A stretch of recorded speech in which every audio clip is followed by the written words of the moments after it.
Part 1. Fundamental Facts about Dark Psychology. What is dark psychology? It cannot be seen, cannot be felt, cannot be heard, cannot be smelt. It hides behind stars and under hills and empty holes. It fills, it comes first and follows after. Ends life, kills laughter. Written by J.R.R. Tolkien, The Hobbit. The mind is one of the most complex aspects of human nature. The workings of the mind are something that has both puzzled and intrigued mankind for as long as we can remember. Philosophers, psychologists, and scientists have sought to unravel the mysteries of the mind. It is a generally held belief that the human mind influences our behavior and actions. So, a lot of research work has gone into understanding the mental process that a person undergoes before taking action, whether good or bad. Some attempts at studying the human mind have concentrated efforts on the brain. These studies look at the physical aspects of the brain with a focus on how information is acquired, processed, interpreted, and stored. Essentially, they hope to get a better understanding of how the brain can affect a person's way of reasoning. It is studies like these that has paved the way for progress in managing debilitating conditions like Alzheimer, perception difficulties, and even memory loss. The more familiar aspect of the study of the human mind is psychology. At some point in our lives, we have either consulted a psychologist or we have known someone who had to consult with one in order to navigate our tougher emotional battles. A lot of times, life's experiences breaks us down in ways we cannot fix on our own. Sometimes, the breakdown is as a result of certain biological markers we inherited from our parents. Emotions like depression, anxiety, and fear darken our daily experiences, making it difficult to thrive. With a combination of drugs and therapy, we are able to protect ourselves from the darkness within. But, what about the darkness in others? Everyone has the capacity of doing great good. We also possess the ability to do great evil. Beneath emotions like sadness, depression, joy, and happiness is a deep-seated desire that can lead us to deliberately harm others if those urges are not brought under control.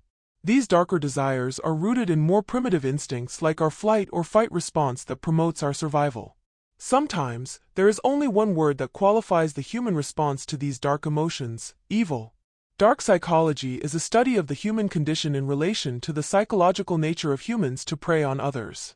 In lay terms, dark psychology explores that aspect of human nature that allows us deliberately and willfully take actions that bring harm to our fellow humans. Mind you, the use of prey in this context does not necessarily translate into the physical harming of a person, although there is a branch of dark psychology that is dedicated entirely to this. In subsequent chapters, we will touch briefly on those areas to get a better understanding of the topic. In movies or books, you may have come across words or phrases alluding to a darkness within. Even some of the most famous philosophers made references to this. The revered book of the Christians talks about how the heart of man is desperately wicked. We have all encountered that one individual who we have described as exceptionally calm or reserved in social settings, only for this same individual to perpetrate an act so devious that we find it difficult to associate that act with this individual in question. Sometimes, we are that individual. As surprising as it may seem, it is not entirely shocking. Those cases are just triggered responses to external situations. The pot was stirred, so to speak, and those dark emotions that hid beneath simmered to the surface. Usually they recede once control is exerted. Everyone has a latent tendency to be a bit naughty or just downright evil if the right buttons are pushed. Some other individuals, on the other hand, are fully in control of these dark emotions. They nurture them, feed them, and when it serves their own purposes, they willfully unleash them at the expense of another person. Sometimes, these emotions are groomed from an early age. Part 2. A child learns that if he or she cries in a certain way, the adults in their lives rush to do their bidding. If the parents do not impress on the child early enough the wrongness of this, the child grows up thinking people in their lives can be manipulated into doing their bidding. The crying would cease to be a weapon as they grow, but they would continue in their manipulative ways. Where they don't use tears, they use emotions to blackmail their victims. So, what started out as an innocent childish behavior becomes a dark need to control. The lengths that this individual would go to exert their control would define the intensity of their actions. Dark psychology is all about studying the thought process of a person like this. It seeks to understand the motive behind these actions, the patterns exhibited from before these acts are carried out to after, and throws more light on how a person can willfully see those actions to conclusion, knowing the hurt and pain it might cause to another individual. Dark psychology illuminates the dark side of human nature. The effects and impact of dark psychology. When you light a candle, you also cast a shadow. Written by Ursula K. Le Guin. Given the little we now understand about dark psychology, we know that some of the most shocking criminal offenses are rooted in certain personality traits related to dark psychology. But that is a broader side effect. I want to bring it closer to home, to you and me. How does this dark psychology affect us, if it even affects us at all? I can assure you that there are no ifs to this question, and in a few short moments we would understand how. The effects of dark psychology are experienced by both the perpetrator and the victim. To know the impacts, we need to explore some elements of dark psychology. People who exhibit certain personality traits that are considered dark, such as narcissism, psychopathy, and Machiavellianism, are prone to experiencing difficulties in all aspects of their relationships. If all three traits are present in one person, they have a higher propensity to commit a crime. The three personality traits mentioned have specific characteristics that are grouped under them. Narcissism, for instance, is characterized by a sense of entitlement, feelings of superiority, deep-seated envy of the success of others, and exploitative behavior. Psychopathy has an absence of guilt, lack of empathy, destructive impulsive behavior, egocentricity, and inability to accept responsibility as some of the characteristics. Selfishness, ruthlessness, and manipulative behaviors are indicators of Machiavellian traits. Separately, these traits are problematic, but put together, they can spell trouble. Especially in a person's relationship with others. In the workplace, for instance, that person would 1. Underperform in the office even with the most mundane tasks. 2. Disrupt workflow due to their inability to get along with others. 3. Would be intensely disliked by others. 4. Their impulsivity would lead them to making questionable decisions that are not ethical. 5. If put in an administrative capacity, they are more likely to commit white-collar crime. But it is not just their work relationships that suffer. In their personal relationships, they are bound to encounter the following problems. 1. Their constant need for attention and validation can be exhausting for their partner, resulting in faster expiration dates on relationships. 2. They resort to physical and emotional blackmails in order to manipulate their partners. 3. They tend to be either verbally, emotionally, or physically abusive with their partners or children. People who get into relationships with them pay a high emotional cost. If you have encountered a person whose relationships are characterized by these experiences, for the sake of your sanity and general well-being, steer clear of them. If, on the other hand, you are the one who experiences this, seek the psychological help you need to get better. No matter how deep-rooted these problems are, you can improve your behavior and experiences with the right form of therapy. The first step is recognizing the situation for what it is, acknowledging that you have a problem and seeking help promptly. For the rest of us, dealing with people who have the traits I mentioned above leaves us emotionally and mentally drained. Sometimes, the effect can be physical and, in extreme cases, fatal. The sweet neighbor whose terrible experience led me on this journey to writing this book lost everything physically. Her home, her business, her finances, but her loss was much deeper and greater than these. We didn't have a relationship with the perpetrator of the act, but we became victims as well. Our losses were not as monumental as hers, but we experienced loss too. For starters, we lost our sweet neighbor. She didn't die, but she never recovered from the experience. We lost our ability to trust strangers. Even our relationships with each other seemed to require an additional layer of trust to thrive. The biggest impact of dark psychology on anyone is that it produces a strong sense of loss. We lose our valuables, we lose relationships, we lose ourselves. I will explain that in a bit, and for those who are extremely unfortunate, they lose their lives. All things considered, it is safe to say that the impact of this darkness is profound. According to experts, if a person exhibits one of the dark personality traits, there is a very high tendency that the person would exhibit the others. In general society, if the larger members of the society exhibit these traits, it is safe to say that the crime perpetration rates in that society would be significantly high. That is not to say that people living in cities or countries with higher crimes are more criminally inclined. There are other contributing factors to be considered. But the prospect cannot be entirely ruled out either. One thing that cannot be ruled out, though, is the ripple effect of actions directly related to or as a result of dark personality traits. There are certain destructive behaviors that turn victims into predators as well, and this cycle continue well into the future until someone plucks up the courage and takes the bold step to break free. Children from abusive homes, for instance, more often than not grow up to be abusers. In some cases, in their attempt to break away from their parental mold, they find themselves trapped in equally abusive relationships even if they are not the abusers themselves. It is almost as if they have a very strong gravitational pull towards the violent elements that characterize their childhood home. For some others, becoming victims can have such a tremendous impact on their psyche that it causes something inside of them to snap. I have read that the snapping can be temporary. In a brief moment, they lose all control over their primitive instincts and act purely on the strongest emotion that surfaces, which is usually anger. This condition is what causes some people to plead temporary insanity. But there are people who embrace the dark emotions that surface when they snap. All sense of morality goes out the window. The aftermath of this is usually devastating. Day-to-day examples of different aspects of dark psychology. I am terrified of this dark thing that sleeps in me. All day, I feel its soft feathery turnings, its malignity. Written by Sylvia Plath, Ariel. When you think of dark behavior, you would be forgiven for thinking that it only applies to any crime that lands you on the front page of the dailies or becomes a feature-length film on the Crime Channel.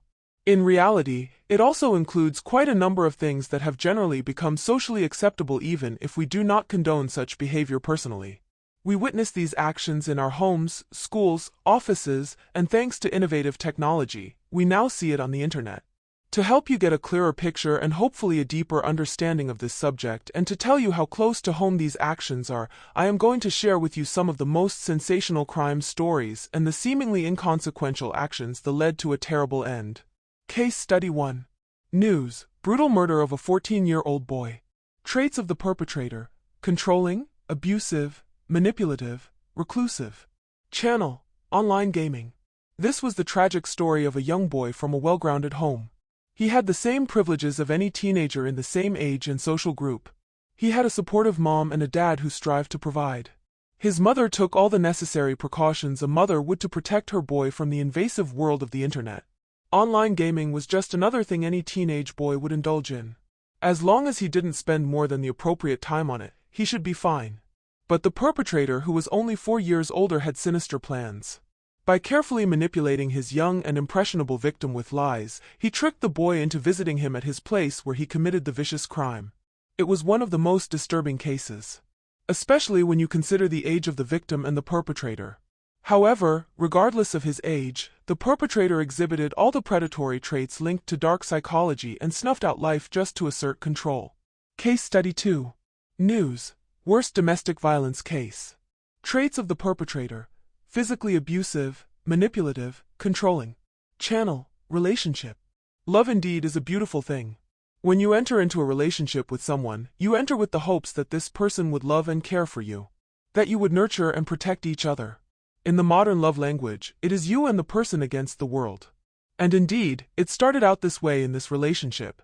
A single mom working hard to care for and provide for her son met this charming man who was basically what she had always prayed for in a man. He was charming, considerate, and seemed to love her boy just as much as he loved her. In order to fully make himself available for this young family, he quit his job and devoted himself to caring for her until his true dark nature emerged. Using her love for her family, he manipulated her into isolating herself from those closest to her. He orchestrated the loss of her job, which resulted in the loss of her home. This ensured that she was entirely dependent on him. He relocated her to his own apartment where she was constantly subjected to round-the-clock torture that involved some of the most inhumane treatments. His careful manipulation of the woman is so effective that when he gave her the option of how she would like to be killed, she actually mulled the thought over because she felt she had no choice and deserved no better. Chance and an act of bravery on her part led to her rescue and incarceration of the perpetrator. Case Study 3.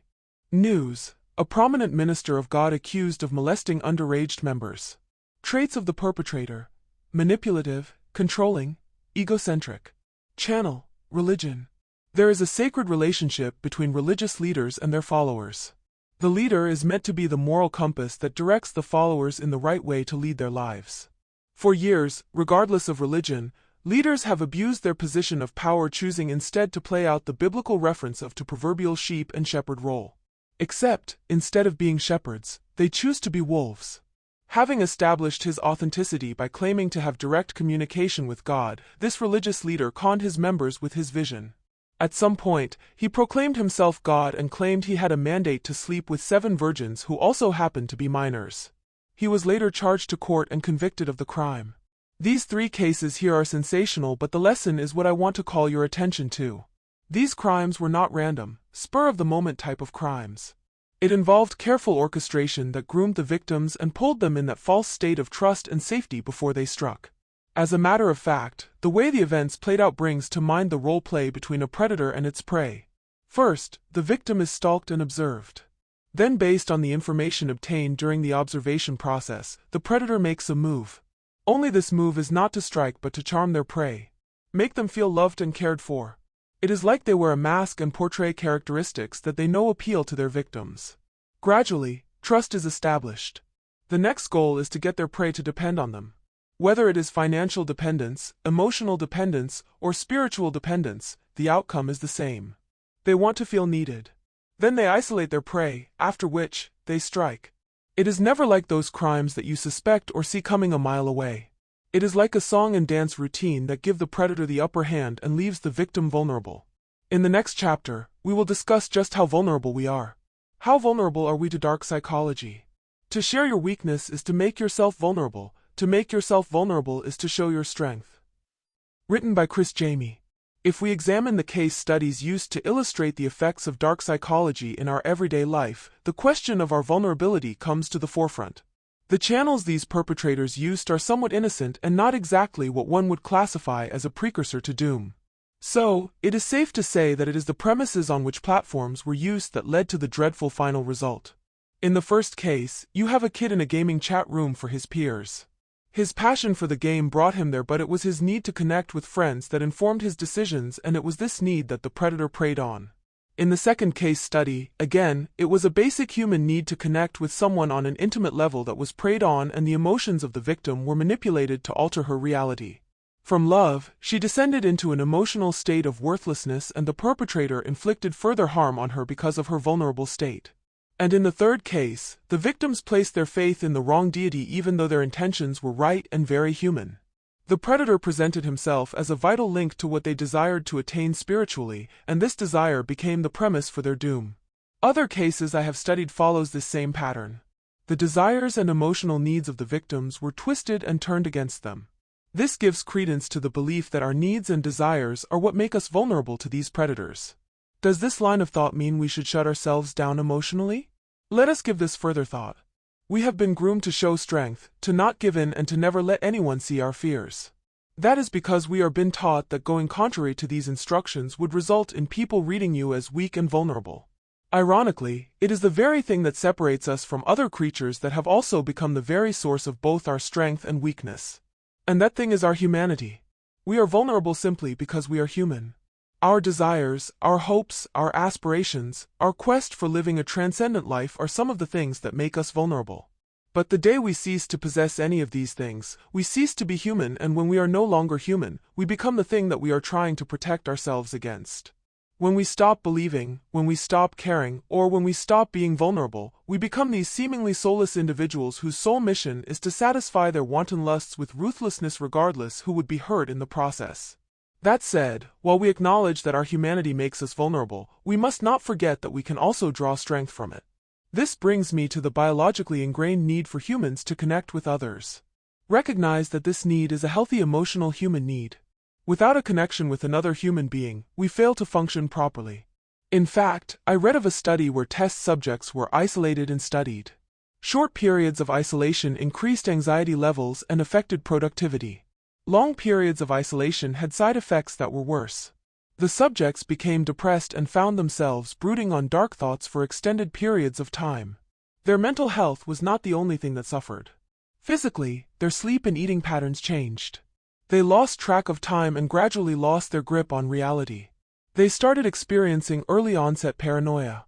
The conclusion was that we need contact with other humans to thrive. This need to connect with others makes us vulnerable because people have different agendas for establishing connections with others. Some are genuinely looking to build good relations, some just want to use the people in their lives to obtain some other goal or objective like wealth or influence. For some others, their intentions are even more sinister. The secret to navigating this maze of human agenda is knowledge. There was a time that the saying "ignorance is bliss" was touted in many circles as a mantra to put emphasis on the burden of the responsibility that comes with knowledge. I can assure you that the price you pay for ignorance is far greater than burden that knowledge brings. And if you want to win this mental warfare against the enticing influences of dark psychology, you need wisdom and the right application of knowledge in what you do. Giving up on having feelings might seem like the ideal solution, but there are recorded cases where this backfired and resulted in even greater losses. Choosing to be distrustful and becoming reclusive made the victims even more vulnerable and susceptible to a vicious predatory attack. So, instead of shutting down opportunities to build relationships with others, you should stay open but be cautious when it comes to your needs and feelings. I am also aware of cases where the victim's emotional needs overpowered their rational thinking. And this is what put them in harm's way. Our feelings can act as a navigational system that guides you to your needs, and there are certain feelings that actually act as your biological defenses against threats like the ones we have been talking about. And as we explore the subject in detail, you will understand what those feelings are, as well as how to train yourself to recognize those emotions. Until then, if you are taking anything away from this chapter, it should be the knowledge that yes, you are vulnerable. But, by acknowledging and embracing those vulnerabilities, you can turn around your greatest weaknesses into your greatest strength. Part 2. Analyzing Dark Psychology Manipulation. Manipulation fueled with good intent can be a blessing. But when used wickedly, it is the beginning of a magician's karmic calamity. Written by T.F. Hodge. In plain terms, to manipulate someone is to control or influence that person cleverly or unscrupulously. Like it or not, we have all manipulated a person or a situation for a desirable outcome. Sounds dark, but let me lighten the mood with a story from my mischievous childhood. As a child, I had a habit of conveniently falling sick when I didn't want to go to school. Initially, my parents would fawn over me whenever this happened. After 2 emergency trips to the clinic, my mother suspected my antics. The next few times after that, I wasn't taken to the clinic, but I was allowed to stay home. During one of my tummy episodes, my friends called me excitedly to inform me that a local actor was coming to the school for a visit. I ran to my mother begging to be taken back to school, forgetting that I had an unbearable tummy ache. My mom told me she wasn't going to take any chances and that I was to stay put. No amount of begging or pleading could change her mind. Not even after I admitted to faking my stomach pains. When I got to school the next day, I was green with envy when my friends showed me all the cool things Mr. Actor brought for them. Suffice it to say, I never faked sickness to get out of school. This story is just one of many when it comes to the things that we do to manipulate a situation. I still know of many adults who fake a cold to get a day off work. That is not entirely bad, is it? Sometimes, we have been manipulated into making choices that are beneficial for us. A friend gives you a nice pair of running shoes and a 1-month subscription to a local gym. You know they want you to step up in the fitness department. Ever showed up at a lunch date with a friend only for a prospective date and a sudden emergency, for your friend of course, to show up? I have been there.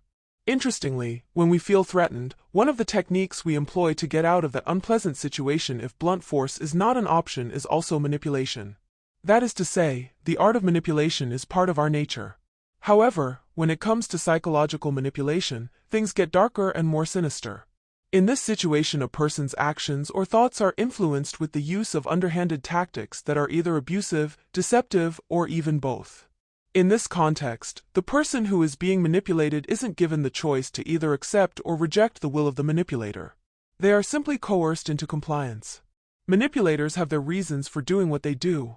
Sometimes, it is something as basic as getting financial gains, like the fictional soldier who duped my neighbor of all her life savings. In the workplace, these people are committed to furthering their own personal agenda even if it would mean ramming a few heads against each other. Their principle is very simple: if you want it, you have to reach out and take it.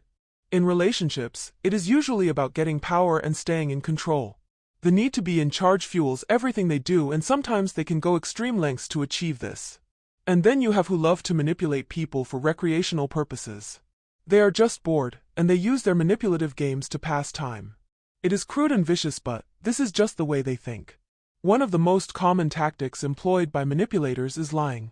A master manipulator is skilled in the art of deception. They are adept at coming up with grand stories that have no real bearings on the truth. Or they go for subterfuge and lie by omission. Some people are so good at their lies that you almost never realize the lie until it is too late. Another tactic employed by manipulators is guilt-tripping and shaming. When confronted for something they have done wrong, they would instantly deny it and then promptly turn the tables around by making you feel bad for questioning them in the first place. To further strengthen their hold on their victim, they vilify them, thus effectively turning the victim into the abuser. You would find this kind of manipulative technique in domestic cases where the abuser would claim that the victim's character, words, or action is what prompted their own behavior in the first place. Other subtle techniques used in manipulation includes the use of evasive, noncommittal responses to questions asked, rationalizing actions if they are caught, and spinning the reality to match their narrative. Some manipulators employ sex and seduction to carry out their devious objectives. When caught with their hands in the proverbial cookie jar, anger and projection of blame are quickly used to manipulate the situation in their favor. However, manipulators are not always random in their selection of prey. There are specific traits in their victims that attracts them, and certain vulnerabilities also make it easier for the manipulator to perpetrate their crimes. Lonely people with poor self-esteem and an eagerness to please are easier to control than the assertive social type. Although, there are people who exhibit characteristics that are similar to the latter who end up being manipulated as well. For such people, manipulators study their personality flaws and weaknesses before using it against them. Impressionable people are likely to be fooled by appearances. Brash individuals who tend to make compulsive decisions are more likely to be manipulated into making snap decisions that have long-term impact. People who are greedy and materialistic have a higher tendency of being scammed. Deception.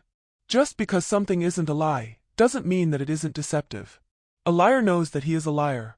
But one who speaks mere portions of truth in order to deceive is a craftsman of destruction. Written by Chris Jamie. Deception is defined as the act of hiding the truth, especially to gain an advantage. This may seem like manipulation, but there is a distinct difference. Deception is often employed in the act of manipulation and is one of the many layers in a manipulator's scheme. The goal of deception is to fool and trick the other party. While manipulation is much deeper than that, it does not negate the adverse effects of deception. A lie may take a long time before it is uncovered, but when it is, the damage and destruction it leaves behind in its wake can be devastating. I know the story of a man who had been married for over 25 years. That marriage produced 3 children between the ages of 11 and 17. All was rosy for the family. The kids went to the best schools, enjoyed the luxuries of life thanks to the wealth obtained through years of hard and resilience on the part of the man. He spoiled his children by ensuring that whatever it is they needed, he provided. And who could blame him? For the first 7 years of their marriage, the couple was unable to conceive. They sought the help of specialists, spiritualists, and even tried a few unorthodox practices, all to no avail. At a point in the marriage when things were at an all-time low, his wife got pregnant. He was overjoyed. When the couple added 2 more children to the family, it felt as though things could not get any better, but they did. His wealth grew exponentially, and the timing was perfect. One day, the couple got a call that their eldest was involved in an accident. A life-saving operation that involved the donation of an organ was required. In the process of donating his organ to save his child, he got to uncover the terrible secret his wife had kept for many years. The child was not his. In fact, none of the children were his. Broken, hurt and ashamed, he took his own life, but not without cutting off his wife and children from his wealth. This deception started out as a lie to one person, but at the end of the day, 5 people, including the deceiver, were affected by it. Not to mention the pain that would be experienced by the extended family, friends, and colleagues. In another situation, a young startup firm recruited the services of an accountant to handle their financial affairs. The owner of the startup quickly grew fond of this young accountant. It was a strictly business relationship, but there was a sense of friendship there too. As the company grew and expanded their operations, the business owner turned most of the administrative responsibilities to the accountant. He proved competent and was entrusted with even more responsibilities. These responsibilities came with lots of perks and benefits, and for a while, things were looking good. But when a failed transaction prompted a quick check on the company's records, the owner was not prepared for the revelation that unfolded. Over the years, he and his company had been systematically robbed to the point where the company's accounts were in the red. The accountant fled and he was left to clean up. Within months, the company folded up. 43 people lost their jobs, the business owner lost all of his investment and his ability to trust. The crude thing about deception is that it is built on the very emotion that is essential for human relationship, trust. For an act of deception to work, a form of relationship has to be established between the deceiver and the victim. The greater the trust, the greater the betrayal. And when there is a deep betrayal, the destructive impact often goes beyond the 2 individuals involved. However, deception isn't always something that is done to others. Sometimes, it is the lies we tell ourselves. We justify certain actions with the deep lies we tell ourselves. Just like manipulation, lying is also something that everyone does. Some of us may have developed certain moral principles that make it difficult for us to tell blatant lies or associate with people who do so. But it doesn't stop us from telling lies, albeit little lies. Knowing the answer to a question but choosing to deny knowledge of it in a bid to preserve one's social grace is a lie. Let me explain. Let's say you witnessed your boss toss your colleague's project, something that they worked really hard for, in the trash, and you listened as they talked extensively on how horrible he or she thinks the idea is. You hum and ham, and then you leave the office only to be confronted by the said colleague who inquires about the boss' thoughts on the project. Telling the truth in this instance would do more harm than good. And so, you lie. Your intention to deceive your colleague was for their own. In dark psychology, the intent to deceive presents more benefits to the deceiver than it does to the victim. As mentioned earlier, manipulators use deception to strengthen their hold on their victims. For deceivers, the deception gives them an opening into developing a relationship with the victim. The goal is to exploit this relationship for their benefits. One of the most recent forms of deception employed today is deceptive affection. People claiming to feel more love or emotion for you than they actually do. There are not many things that one can use to describe the feeling of being told that someone loves you.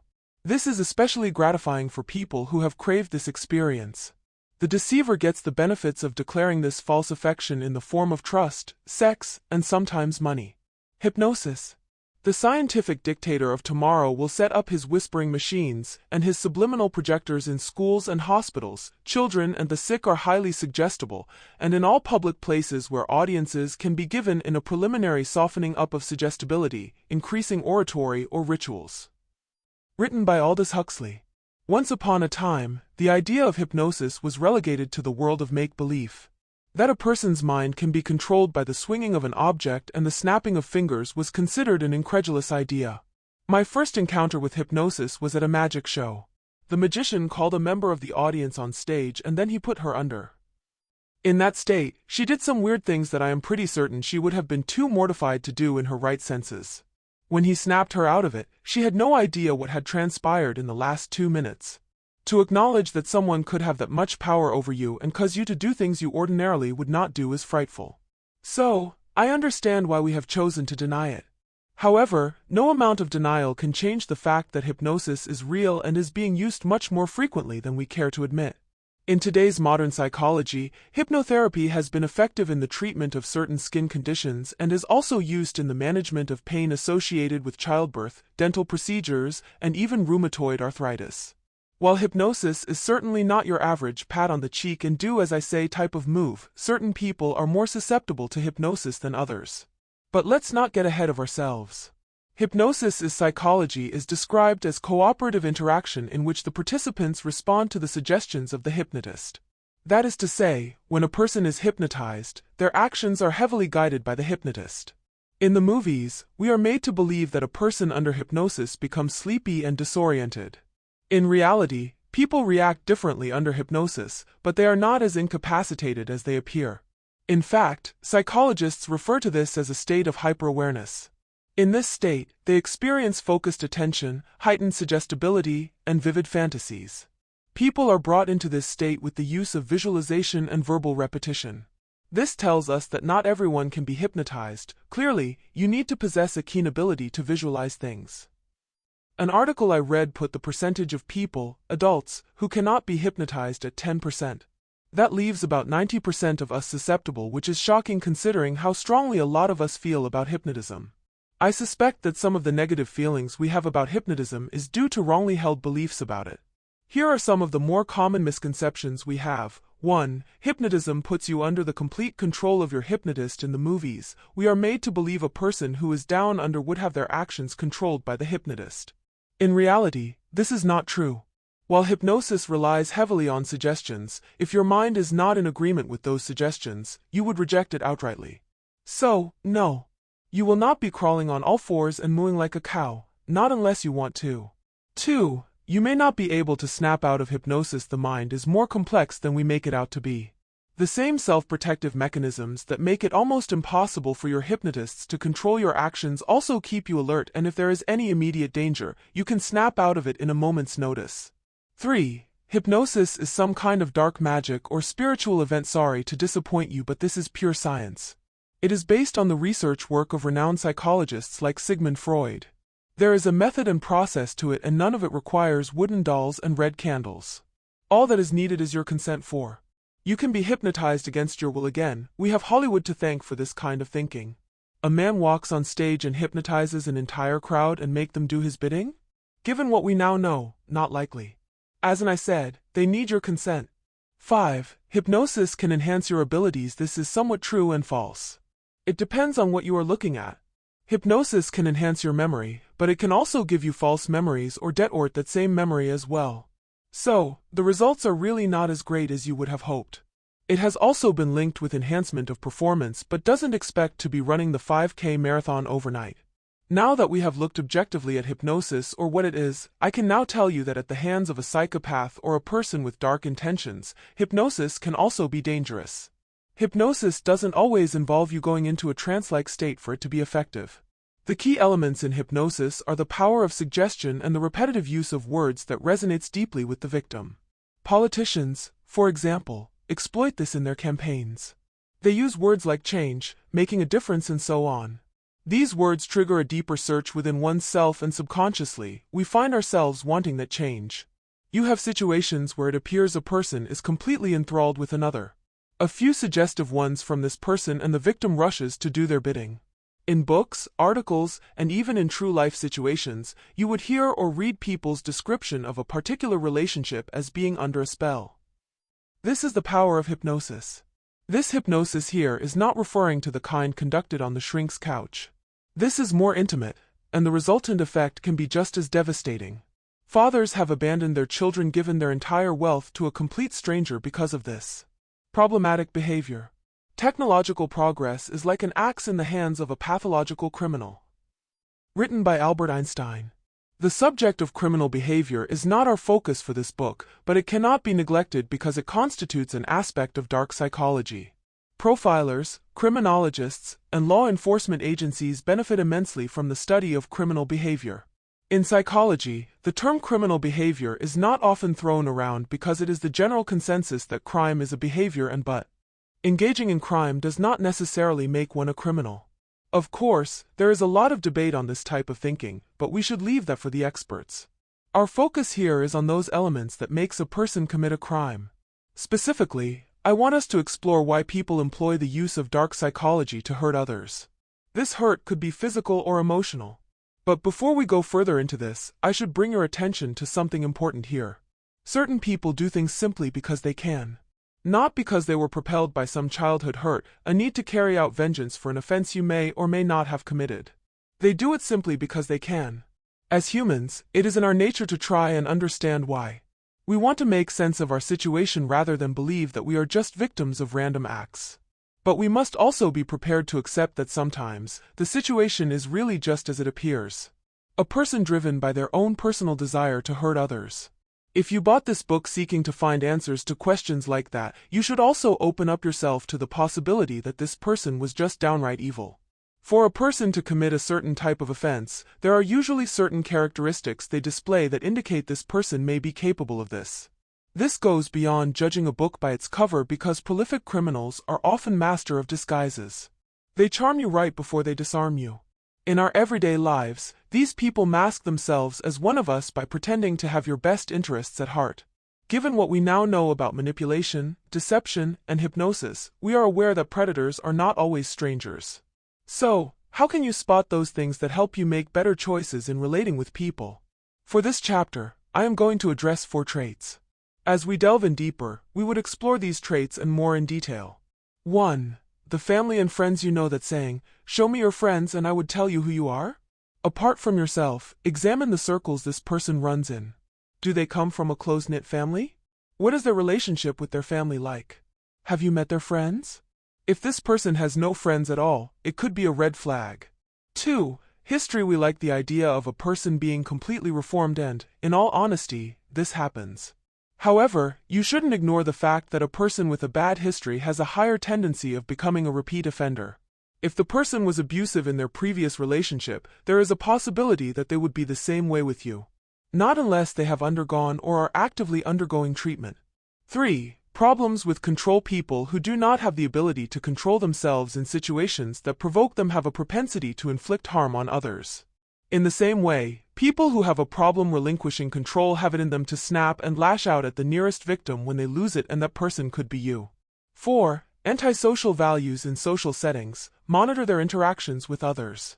People who are generally disliked by all are red flags. They don't have to be liked by all, but if the person is generally obnoxious, rude, and poor at getting along with people, you may have a problem on your hands. 5. Substance abuse. Dependency on any form of drug or alcohol is a clear indicator that this person is struggling with certain issues.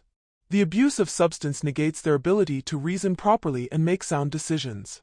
A person who abuses drugs or alcohol may not be in a position to treat your relationship as a priority in their lives. And unless they have a way of supporting that lifestyle, you may end up paying for it directly or indirectly. This can lead to years of abuse and neglect. These are just pointers to criminal elements in the people we relate with.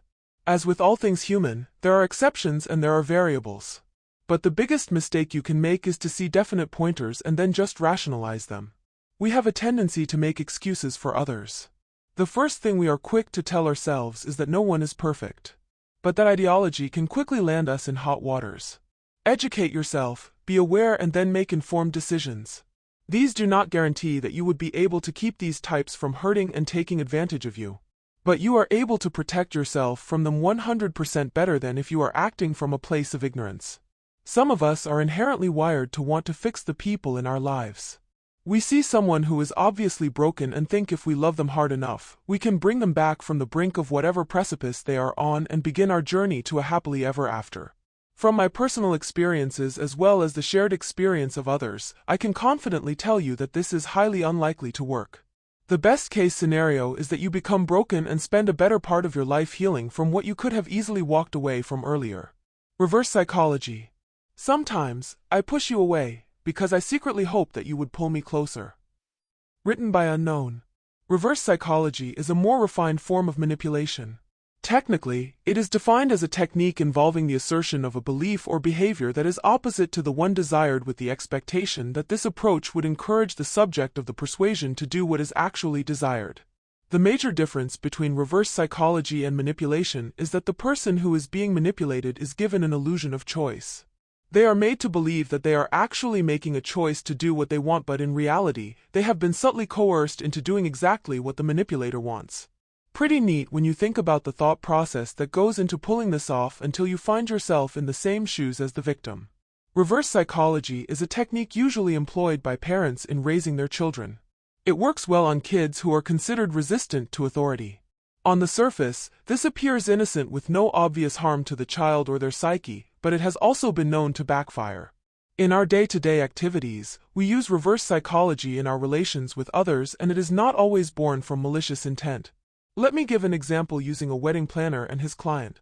Say this client is very set on the choices of color that they want to use on their wedding day. Nothing wrong with that, except that the colors in question come across as complete garish and outlandish, especially when compared with the exotic venue for the wedding and the prestigious guests invited. Obviously, the wedding planner cannot tell the client their color choices are too trashy. Instead, what he does is agree with the client and then politely tell of a story that hints of a very important guest, who has also been invited for this wedding, trashed a previous event because of a similar color, but then quickly adds that he is sure they can pull it off somehow. This gives the client an pause. They rethink their choices and voila, the planner gets what he wants in the first place. Marketers employ this technique in selling their products to consumers as well. They agree with their consumer market on certain decisions, and in acknowledging their agreement, they are able to convince their customers to buy into their services. But parents and business owners are not the only ones guilty of using reverse psychology. We use this technique in dating as well. Most relationship experts would tell you that we are conditioned to want what we can't have. So, to make a person like you more or want you more, you make yourself unavailable to them. It is a paradox, really. As with every form of reverse psychology, it can also backfire. Playing hard to get can appeal to the hunting instincts of a man, but unless you plan on being elusive forever, you are going to have to stop running. When you stop, the hunter recedes and then you have a stalemate. Part 3. Key areas in our lives that make us vulnerable to dark psychology: love and relationships. Those that go searching for love only manifest their own lovelessness. And the loveless never find love. Only the loving find love. And they never have to seek for it. Written by D.H. Lawrence. Now that we have gotten the gruesome part of dark psychology out of the way, let us bring things closer to home. Because, let's face it, you read all that and probably thought to yourself, hey, this does not apply to me, I can never be in that situation. Granted, the chances of things getting that gruesome are rather slim. But never make the mistake of assuming you are immune to the powers of dark psychology. Its influence is much closer to you than you think. The most common place where elements of dark psychology are manifest is in our love relationships with our significant other. Love is a universal language. It is a primordial emotion that we all instinctively crave. As humans, we are designed for love. We want to love and feel loved. No one is as happy as a man or a woman who is in love and know they are loved in return. Some people mate for procreation purposes. Some people mate in order to negate societal pressure. Some even mate to promote the alliance between powerful families. But, the primary reason for relationships, aka getting a mate, is love. That said, it is easy for things to degrade to a point where love is used as a bargaining chip for more power over another individual. And this is where elements of dark psychology come to play. You have heard of the saying, use what you have to get what you want. In the business world, that kind of thinking comes with the terrain. But in relationships, it is called manipulation. Let's explore this example. A woman knows that her partner finds her sexually alluring and irresistible. Perhaps there has been something she wanted from him for a long time but has failed to obtain his willingness to comply despite the long drawn-out conversations they may have had about it. Let's say that what she has always wanted from him is his physical contribution in doing the house chores. His obstinate stance prompts her to devise a way to make her partner become compliant. She has to do this without coming to him outright and saying something like, vacuum the living room or else there will be no sex tonight. Although that has been known to happen in certain homes, it would surely backfire, especially if you are dealing with people who have a natural dislike for taking instructions from others no matter how well it is phrased. So instead, she bides her time. When she finds him in the middle of doing a random chore, she pounces on him, giving him sweet accolades and saying things like how she finds him so, emphasis on the S, attractive when he is doing whatever it is she finds him doing, and then she indulges his sexual craving for her. The impact of this tactic is even greater if he normally has to work to get her this excited. If she does this consistently, he subconsciously gets the message that him doing home chores could equal him having good sex later. Over time, he becomes programmed to doing the chores he would naturally have declined to do because of the sexual motivation his partner offers. This scenario is seemingly harmless. But if you observe closely, dark psychology was used here. The fellow was manipulated into doing things albeit willingly for his partner just for sex. She understood his weakness and played it to her strength to get what she wants. The good thing is that in this case, everyone goes away happy. Because the woman gets the valuable contribution she needs from her partner and the man gets the sex he craves with the woman he craves. But things are not always this mutually beneficial when dark psychology is involved. This can get really dark for the victim. Let us look at this other couple. I would call this new couple Dave and Maya. Dave and Maya have very contrasting personalities. Dave is a home buddy and Maya is a vivacious extrovert with lots of friends. On the surface, it would seem that their difference in personalities complemented each other perfectly. This was until Dave felt the need to exert more control over Maya. But he knows, probably because he has already tried, that he can't use outright force to get what he wants. So, he begins a campaign to get Maya under his thumb. He starts by nitpicking little details about her, like her choice in clothing, makeup, hair, and even makes snide comments about her weight under the guise of love, of course. This starts affecting her confidence, and when she brings up her friends, he uses flimsy incidents to illustrate and back up his theory about some fictional feud between them. Things like they are jealous of you usually works. These little seeds of doubts grow and fully blossom into a wedge that drives Maya and her friends further apart. With no friends and poor esteem issues thanks to her newfound low confidence, she is made to feel like Dave is the only person who truly cares about her and accepts her for who she is. This drives her to want to do everything she can to please Dave, thus putting her exactly where he wants her to be, under his thumb and fully under his control. In the two cases I used as an illustration, we see instances where relationships that are supposed to be about the two persons involved becomes a channel to fulfill the desires of one partner through manipulation and deception. Both relationships started out with good intentions, and while the end result of the former proved to be a satisfactory situation for both parties, in the later story, the reverse is the case. The similarities here is that all victims did what they did out of their feelings for their partners. It therefore goes on to say that our desires to be loved can leave us vulnerable. It can be manipulated and exploited for the gains of others. Blind faith and religious beliefs. If we seek solace in the prisons of the distant past, security in human systems we're told will always last. Emotions are the sail and blind faith is the mast. Without the breath of real freedom we're getting nowhere fast. Written by Sting. I am just going to throw this out there and say that blind faith does not only refer to the belief in one supreme God or higher deity. Some people chose to believe in science. Regardless of what faith you practice, there is a fact that our faith sometimes creates a blind spot that distorts the reality, causing us to make decisions that we probably wouldn't if we were in our right and proper state of mind. But before we get into the what, let us look at the why.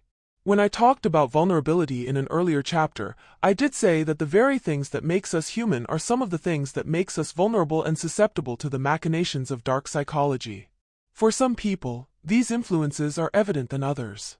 Our beliefs in deities predates even the earliest civilization. Man has always regarded his existence as a small fraction in the universal scheme of things, and so we believe that there are forces that are bigger, greater, and divine. If you examine things logically, this kind of thinking made sense because it helped our minds cope with the inexplicable things that happens all around us. You see a beautiful flower and marvel at how something so exquisite and delicate could just be, without thought, without pattern, it just is. We look at the big expanse of the sky and wonder what lies beyond. Does it just go on forever? Or does it just taper off into an endless end? When you hear the powerful roar of the waterfall or the earth-shaking sounds made by a thunder blast, even with the advancements and knowledge made available to us, we still quake in fear and awe. Back then, your choices were to either let the fear drive you insane or you rationalize the situation by pinning it on a sovereign being that is bigger than you. Some of the braver folk chose to use science to do their explanation. Staying with this same line of thinking, when someone we love dies, we are forced to confront our own mortality. Our grief is compounded by questions regarding life and death. Does the journey end here or does it continue into the afterlife? This has been a strong motivational force behind today's belief systems.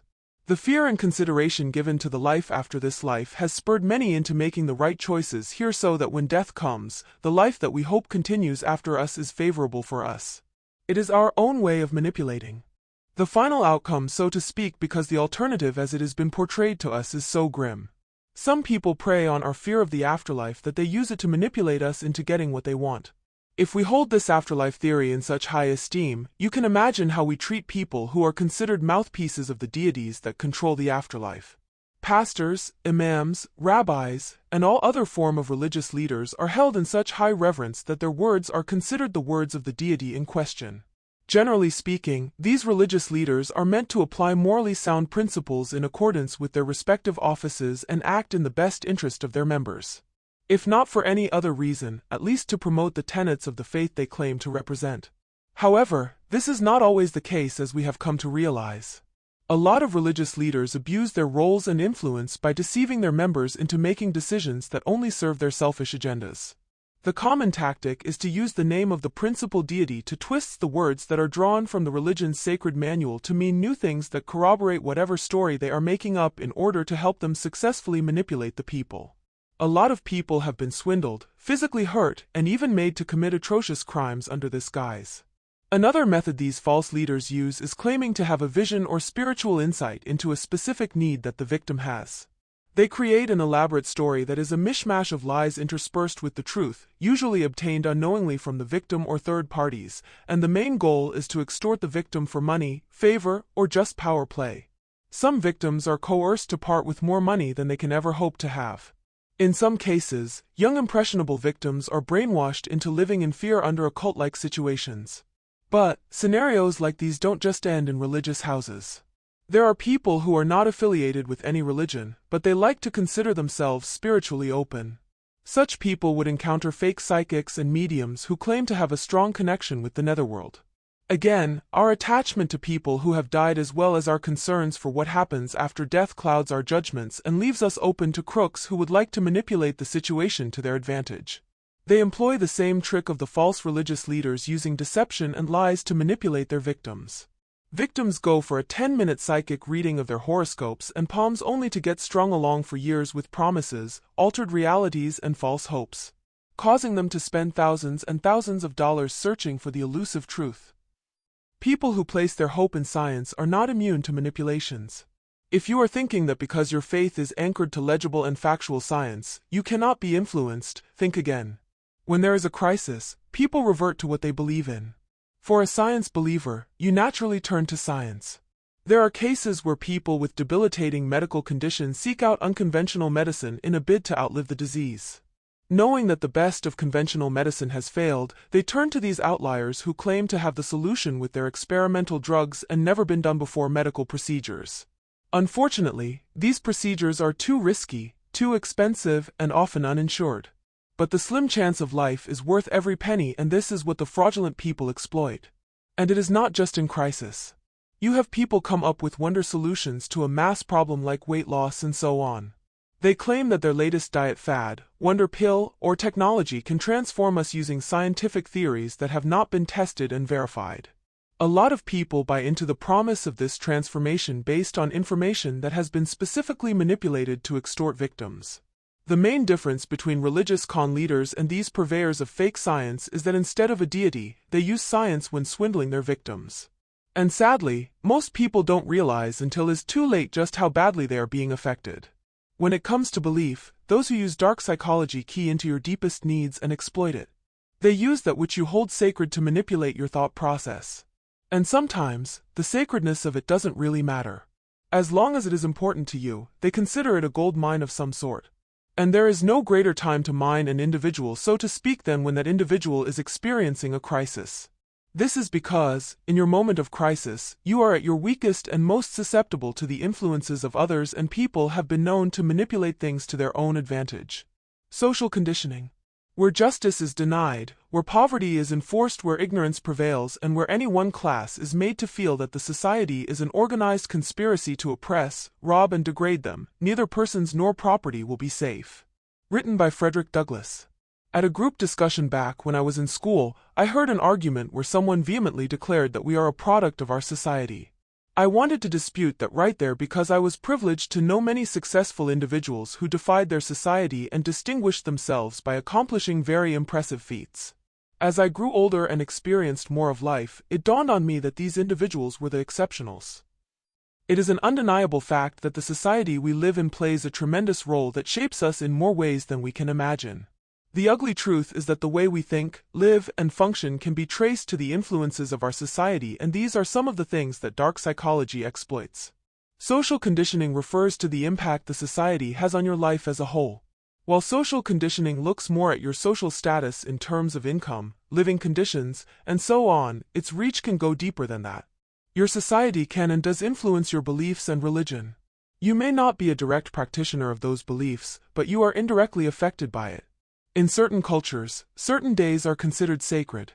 That means, conducting business on those days might be considered an offense. But seeing as we have just discussed religion in the previous chapter, let us look at other aspects of social conditioning that can easily be influenced by dark psychology. There is a general misconception that being part of a society that is more advanced makes you impervious to the influences of culture. And I get that kind of reasoning. How can a society that gave birth to the likes of Albert Einstein and Neil Armstrong be impacted by something as ridiculous as culture, right? Well, you are wrong on that count. If anything, you are even more vulnerable, and I will tell you about it in a bit. The biggest advancement our society has made today is in the area of technology. We live in a world where things are done in a flash. Money transactions are completed at the push of a button. A businessman can conclude a deal in China, motivate his team in South America, talk his partner through a crisis at home, and deliver an impressive marketing pitch in Dubai, all before the morning is done just by pressing a few buttons. This is the world we live in today. If you are coming up with a business plan in this era, your products and services have to match the same speed that we are all used, or else you are setting up yourself to fail. And this is very good.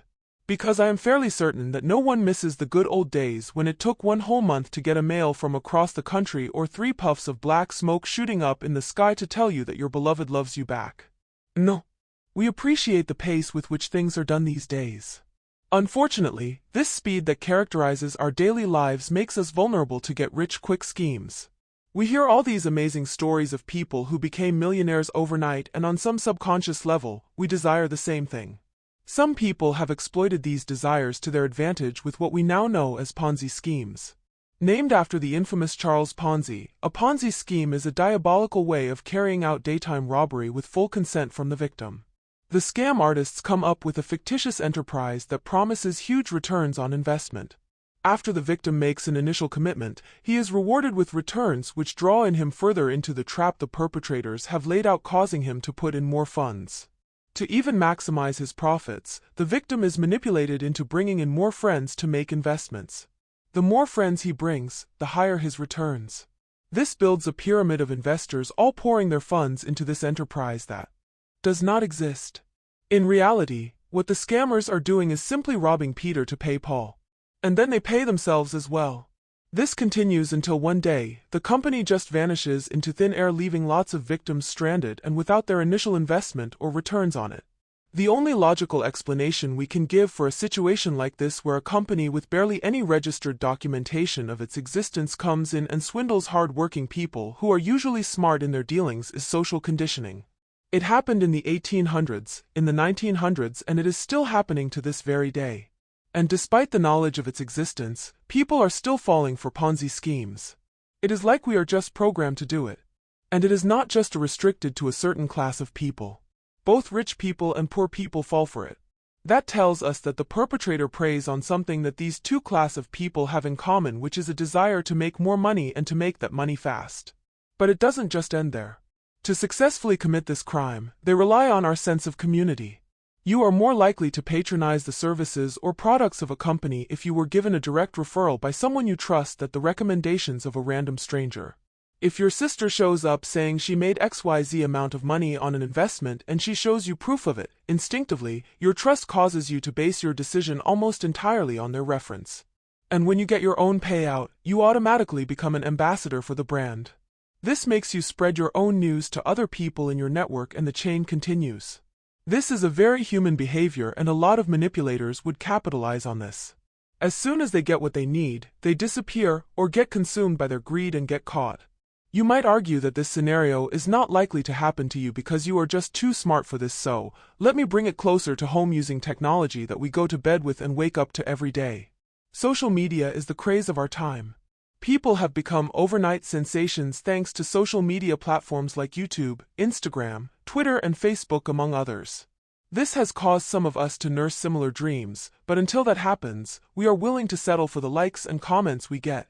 The problem is that our natural desire to connect with people can become somewhat obsessive if the focus is on our virtual relationships on social media. This grows into a disturbing thought process where one's sense of accomplishment is equated with the number of likes, follows, and comments one can get from a post. Individuals who start thinking like this stop paying attention to their actual real-life relationships. Instead, they lead fake and pretentious lives just so that they can get approval that in a sad way validates their daily lives. In their quest for relevance, they starve themselves emotionally and subject themselves to the sometimes cruel and unapproving opinions of others. This sort of behavior has been linked to the increase of suicidal behavior in people who use social media. It is quite ironic that social media, which was designed to help us connect with other people and build our network, has broken many people instead due to its dark influences. Ambition and personal aspirations. Great ambition is the passion of a great character. Those endowed with it may perform very good or very bad acts. All depends on the principles which guide them. Written by Napoleon Bonaparte. We all have a to-do list. Sometimes, this list is just a group of tasks designed to help us get through the day. And sometimes, it is a roadmap to where we would like to be in the nearest future. Example, your grocery shopping list gets you through the day in that you are able to get what you need to make dinner and possibly the basic essentials that helps you become a better member of the society. Ye old regular bathing soap keeps the bad odors away and the society thanks you for it. But, drawing up a business plan for your startup? That is a different ballgame entirely. You are trying to set yourself up for the future financially and quite possibly providing a product or service that impact the lives of people positively. In today's terminology, we call that boss moves. Ambition is what drives you towards those goals you set for yourself. You want something? You push yourself to attain it, and for the more ambitious folks, when they achieve their goals, they simply push themselves some more. Ambition is an attractive trait in any human. The aspiration to be better than who, what, and where you are now often puts you at the wheel that steers your life.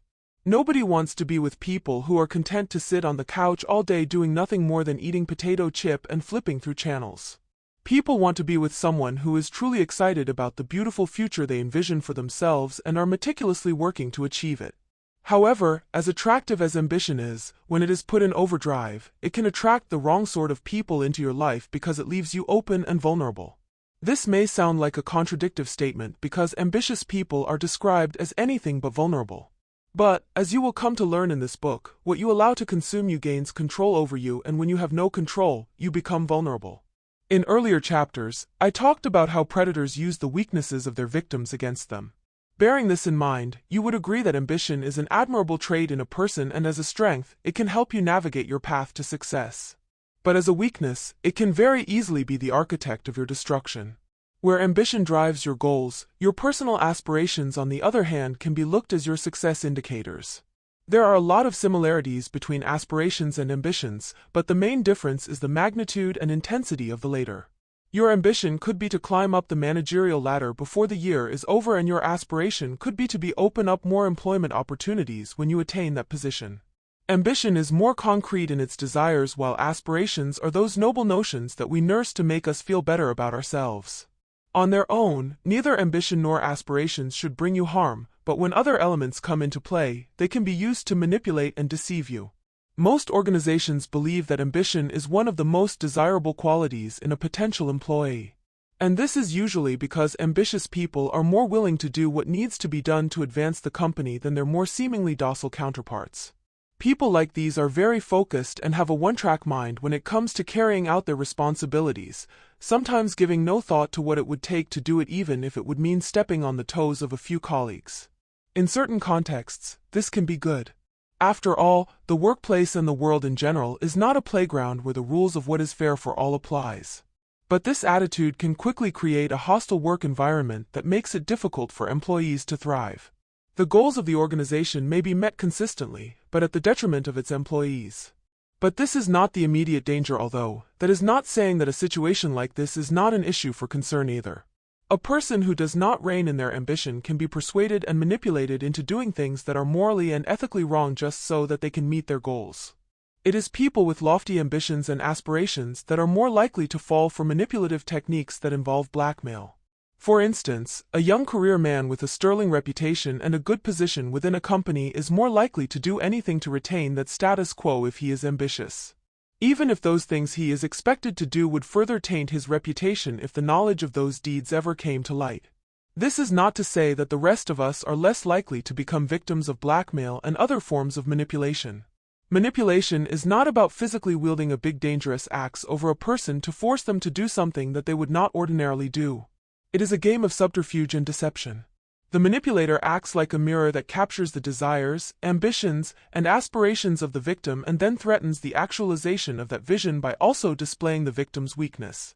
The victim is made to falsely believe that their only hope of salvaging their dreams is to comply with the wishes of the manipulator.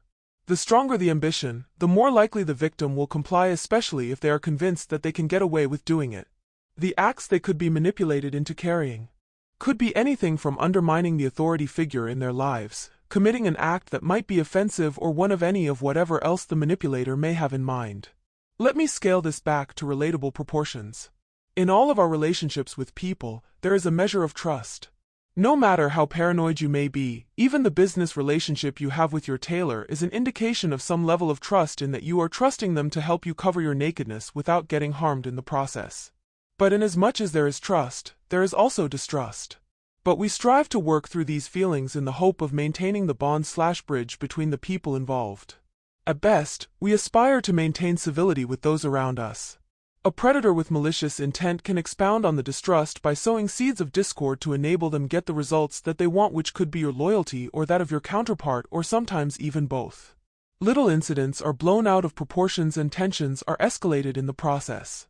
Eventually, the relationship is broken down beyond repair. You on one end are hurt by the accusations and your peer is hurt by the counter-accusations. Neither of you realizing that a third party took advantage of the emotional aspirations for each other, and yes, there is such a thing, and manipulated you into the current state you are in. This goes on to say that our aspirations and ambitions are not always about the material things that we want. It is also reflected in our perceptions and expectations from the relationships in our lives. Dark psychology is employed by the predators among us to alter this perception and manipulate it to their own advantage. Emotional scars. It has been said, time heals all wounds. I do not agree. The wounds remain. In time, the mind, protecting its sanity, covers them with scar tissue and the pain lessens, but it is never gone. Written by Rose Fitzgerald Kennedy. One of the largest residual effects of every experience we have is emotions. They say that in life, experience is the best teacher. Having spent more than a decade trying to understand human nature, I am inclined to agree. Let me share one of my most memorable experiences from travels in recent times. I think it best illustrates the point I am trying to make. Every year, I pack up my bags and travel to explore places that are not really hotspots for tourists, but they are exotic all the same. On this particular trip, I was traveling with a tribe of natives on their annual pilgrimage journey to pay homage to a particular deity. I was not a worshipper, but they were kind enough to let me travel in their company and observe their routines. At night, as we sat by the campfire enjoying the warm glow in the dark after a nice meal, I listened to them chatter in a language I didn't understand. My translator occasionally chimed in when there was a general laughter or question directed specifically at me. But for most part, I just observed. And that was when I saw this child, not more than 8 or 9 months, I think. I can't really tell at that age. Only that the child was crawling towards the fire. I looked around the fire, but no one seemed to be paying any attention. So, I made a move to intercept the child, but I was immediately reprimanded. All the interpreter told me was that the child was about to learn a valuable lesson. I was concerned. The fire pit wasn't blazing hot, but some of the wood still had fire on them and there were embers lying about that was still glowing. I watched keenly. The child, fascinated by the little flames, crawled closer and then stopped. Perhaps the heat from the fire had given him a pause. But then the brave lad decided to brave the heat and proceed. He paused at a safe distance and then held out his hand toward the flame, which he promptly withdrew. His face registered a shocked expression and I could see his lower lip quivering. I wanted to go to him, but the man beside me must have sensed my intentions because he signaled me to wait. The poor baby's expression shifted from hurt to one of confusion. It was like he was telepathically speaking to the flame and asking why it hurt. He tried using his hand again and this time he cried. The men cheered and laughed. A woman, quite possibly his mother, who must have been standing very close by, quickly swooped in and carried him away. I was incensed. I asked the translator the purpose of this. The chief, through the translator, responded with words that I remember to this day.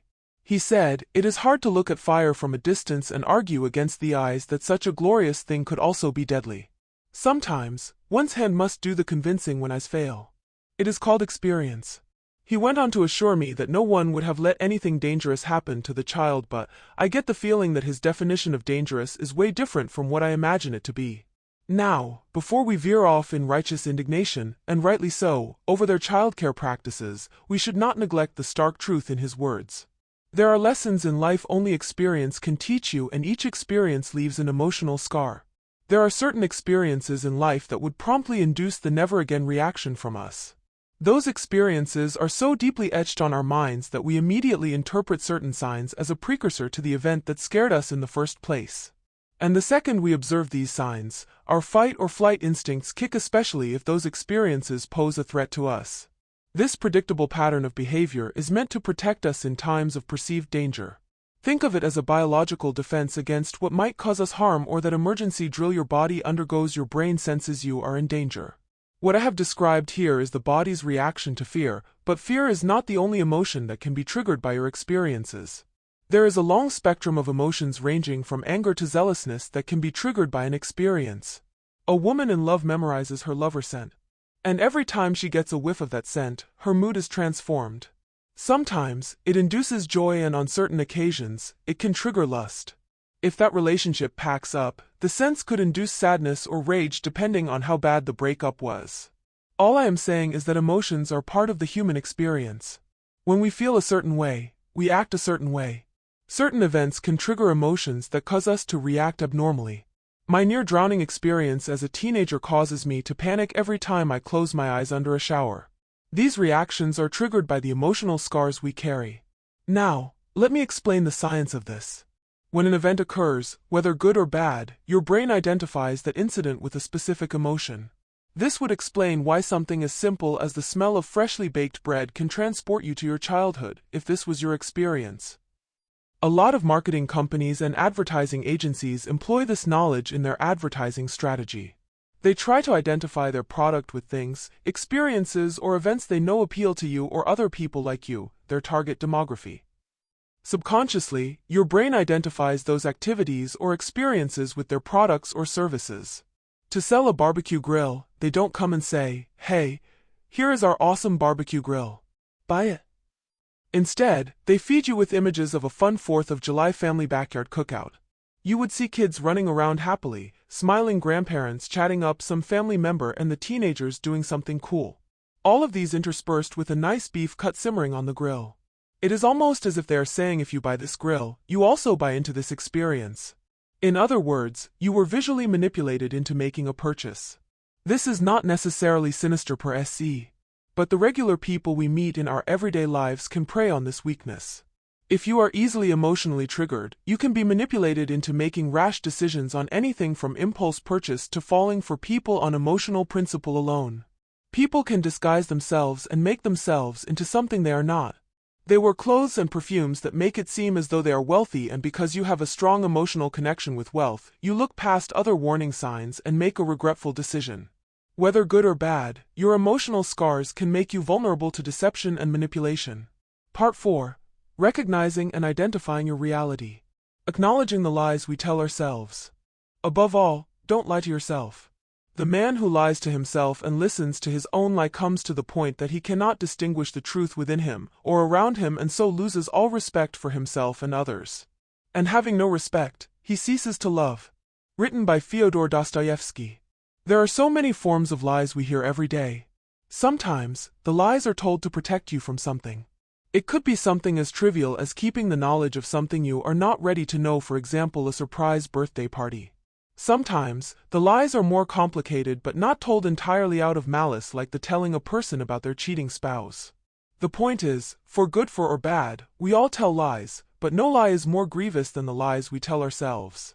There is more danger from the lies we tell ourselves than the lies that other people tell us. This would be discussed extensively in the next chapter, and here is why. In the previous chapter, I talked about the body's biological defense when the brain senses danger or situations that threaten us. These impulses, however irrational they may seem, are meant to protect us. Lying to yourself deadens those instincts and opens us to possible dangers. It is like seeing a speeding car coming down the highway and making up your mind to run across the road anyway. Instinctively, your body knows that this situation is precarious. A slight miscalculation could result in a fatal accident.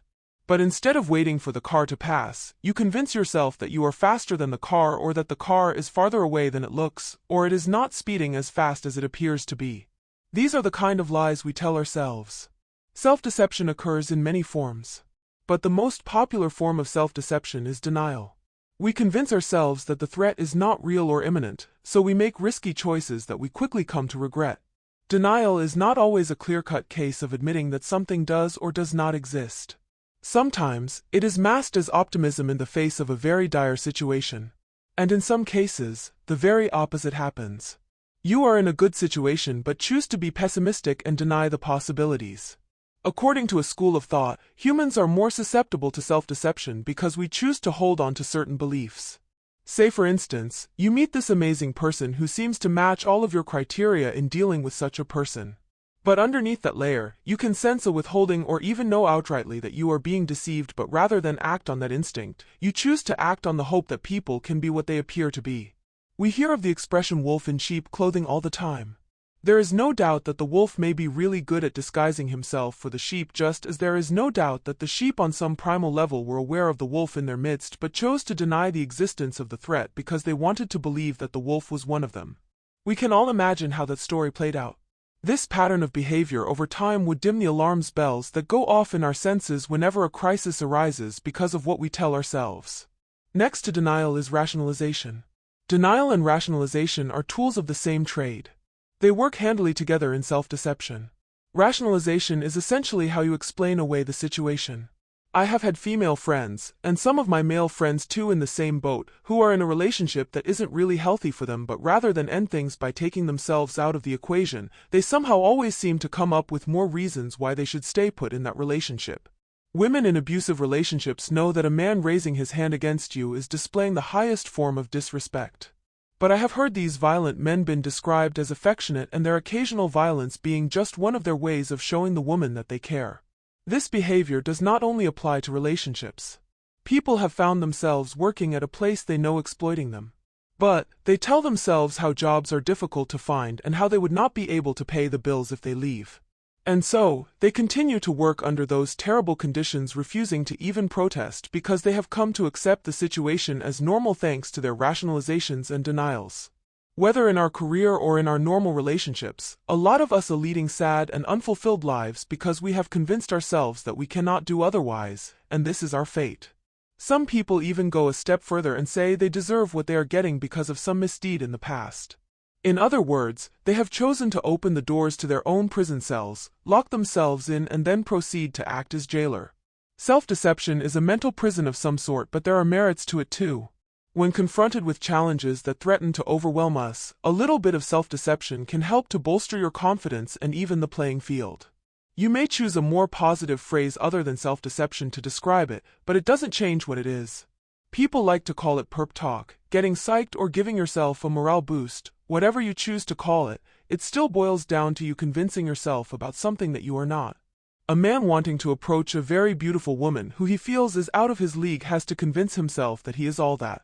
He acts more confident than he actually feels in order to convince himself that he is indeed confident. So, you see, the self-confidence thing can swing both ways. But to avoid falling victim to people who use elements of dark psychology to get their way, you need to recognize the truth for what it is. If your instincts are kicking in, rather than deny it, ask questions. Find out why you feel the way you do about the person and try to get more answers. When you learn to trust your instincts, you are better able to protect yourself. If a situation is not working out favorably for you, rather than choosing to be powerless about it, because yes, it is choice, you should actively look for a way out of the situation. Don't lie to yourself. The truth may not be what we want it to be, but you should not have to live out a painful lie just to deny it. Recognize the lies you tell yourself for what they really are. Ignore the lies that others tell you. Lies and secrets, they are like cancer in the soul. They eat away what is good, and leave only destruction behind. Written by Cassandra Clare. We are all victims of lies at some point in our lives. That doesn't mean everyone who came into our circle and lied to us were trying to use us to carry out some evil plan of theirs.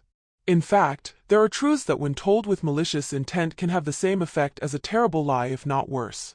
Whether the lies are coming from your best friend, a parent, or even someone from work, the effect can be devastating. In some cases, it's not the lie itself that hurts. It is the knowledge that someone you trusted made the deliberate choice to fabricate a story and convince you that it is real. Certain lies are told by simply not saying anything about it. People think, if I didn't say anything, I didn't lie about it. But in reality, that is called a lie by omission. It is almost impossible to start with just one lie and leave it at that.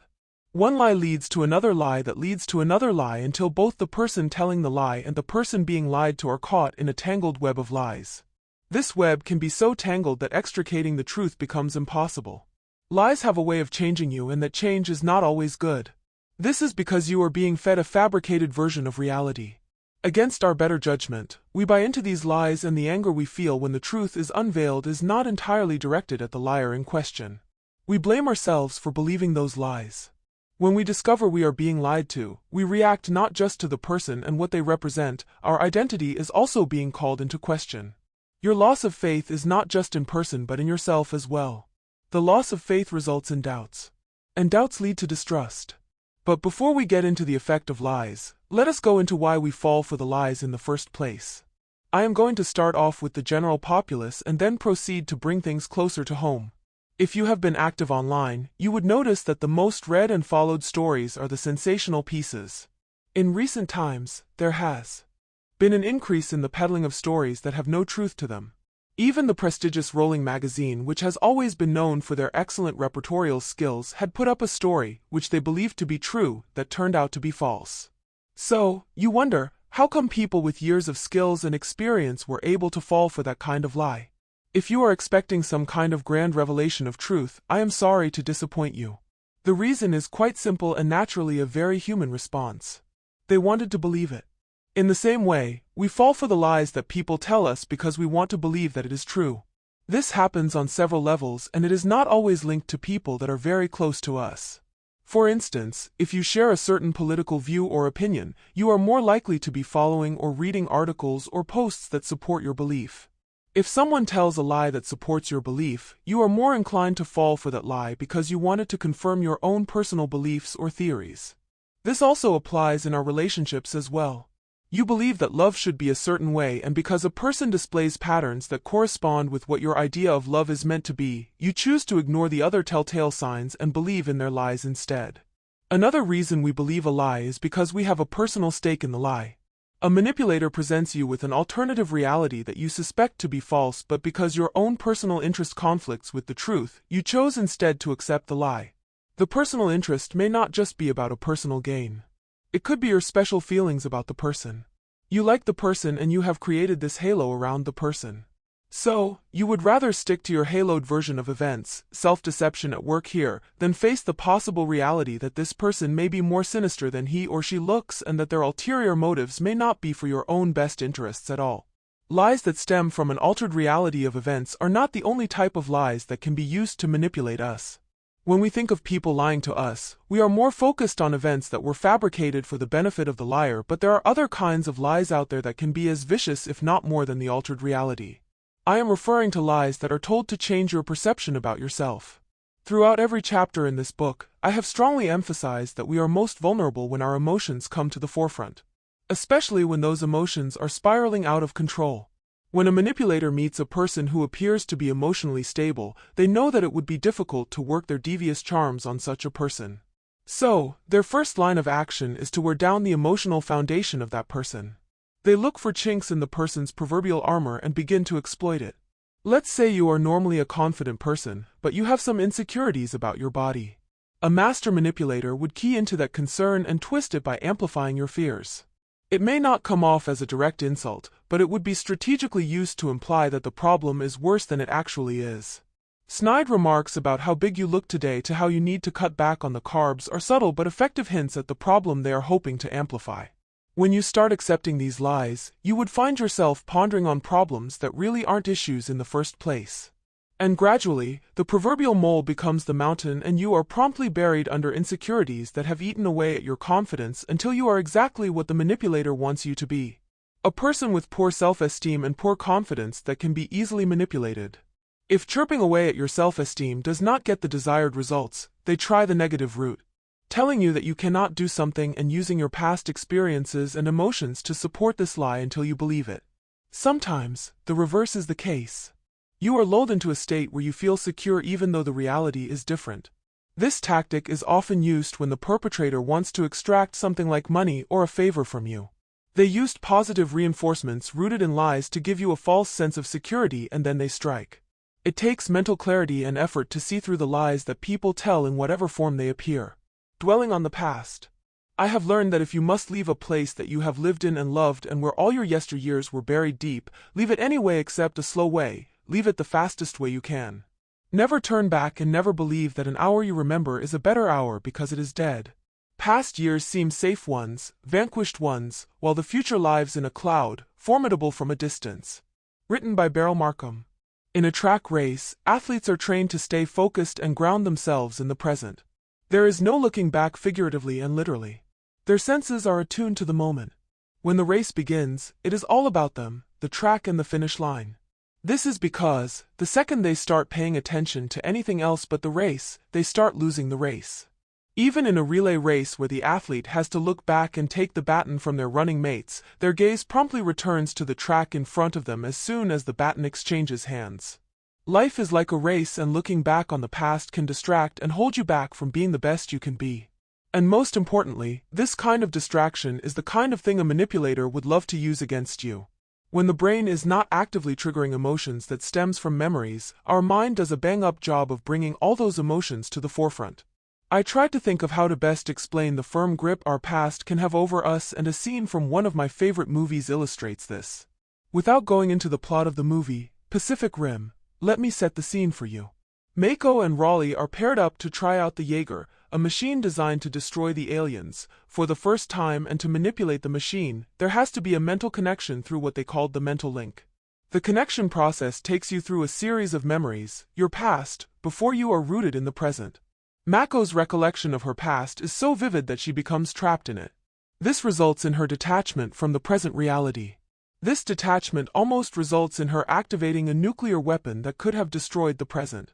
Bringing it back to us, our reconnection with our past may not be as vivid, but the psychological threat that dwelling on the past poses is just as potent. When we talked about emotional scars earlier, we explored the pain/emotions triggered by events, and the focus was on our biological defense mechanisms. We know that the brain interprets certain signs from our environment as threats, and in so doing, it activates reactions that we are not always able to control. This is somewhat similar to that, except this time, we are actively engaging a negative experience by thinking consistently on it. And in that process, we unleash an avalanche of emotions that could put us under. Psychologists refer to this as ruminating. Just like a goat or cow regurgitates the food at 8 hours prior and chews on it, we have a tendency to regurgitate our experiences and dwell on them. But it is not just the negative past that we cling to. Sometimes, the past has a lot of positive memories that provide us comfort. This makes it difficult to let go of it. Unfortunately, it is just as easy to become disillusioned with the positive past as it is with a negative past. We all know someone in our life who is fond of using the phrase, the good old days, and we know how heartbreaking it can be to watch them cling to the remnants of the so-called glory days. You may not use that phrase, but your fondness of the past can get you quickly stuck in that memory and set you on a path that destroys your chances in the present. Of course, you may want to argue that if bad memories dredge up bad emotions, then good memories bring up good emotions, and that cannot be bad.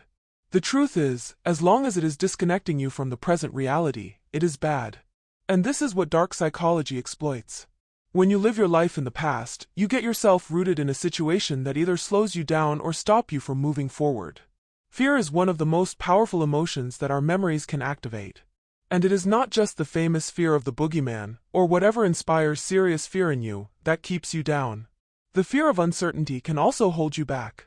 You might be holding on to a certain relationship, job, or lifestyle simply because you are afraid of what would happen if that thing or person is no longer in your life. And that fear keeps you there even when the situation is not ideal for you. This is not denial because you are aware of the wrongness of the situation. You have just decided to put your focus on what was and distance yourself, or worse, accepted what is because you are afraid of what will/might be. And you had best believe that manipulators and saboteurs in your life would capitalize on this fear and work their deviousness to exploit this knowledge until they can get what they want. Their modus operandi would be to somehow strengthen the grip that this past has on you and convince you that the present reality is a necessity. They use your insistence on focusing on the past to discredit your present and rob you of a future. The irony here is that you are at least partially aware of what is happening, but you have made a conscious or subconscious decision to remove yourself from the equation, and you justify your decision with an event that has already happened.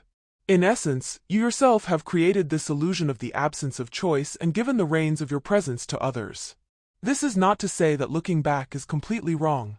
Rear-view mirrors were created specifically for this purpose. The point here is, if you really want to separate the truth from the lies, staying rooted in the present is one way to go about it. Psychologists say that people who dwell on the past are more likely to be depressed than others. Depression is one of those dark emotions that leaves you vulnerable. And if you do get into treatment for the depression, one of the steps to overcoming it is to retrace your steps in the past, coming to terms with the reality of the situation and then applying the lessons learned from the revisited past before letting go. If you have a problem letting go, you only need to remind yourself that you have absolutely no control over what has happened. No matter how much you revisit it and dwell on it, you cannot change what has happened. The same can be said of the future. There are many possibilities. Sure, the steps you take now could to an extent determine what happens tomorrow, but there are too many variables to accurately predict the future. What you own and have total control over is what you do right now. Detach yourself from the past and from the fears of the future and put your focus on the right now. Blind optimism. I am not interested in blind optimism, but I am very interested in optimism that is hard-won.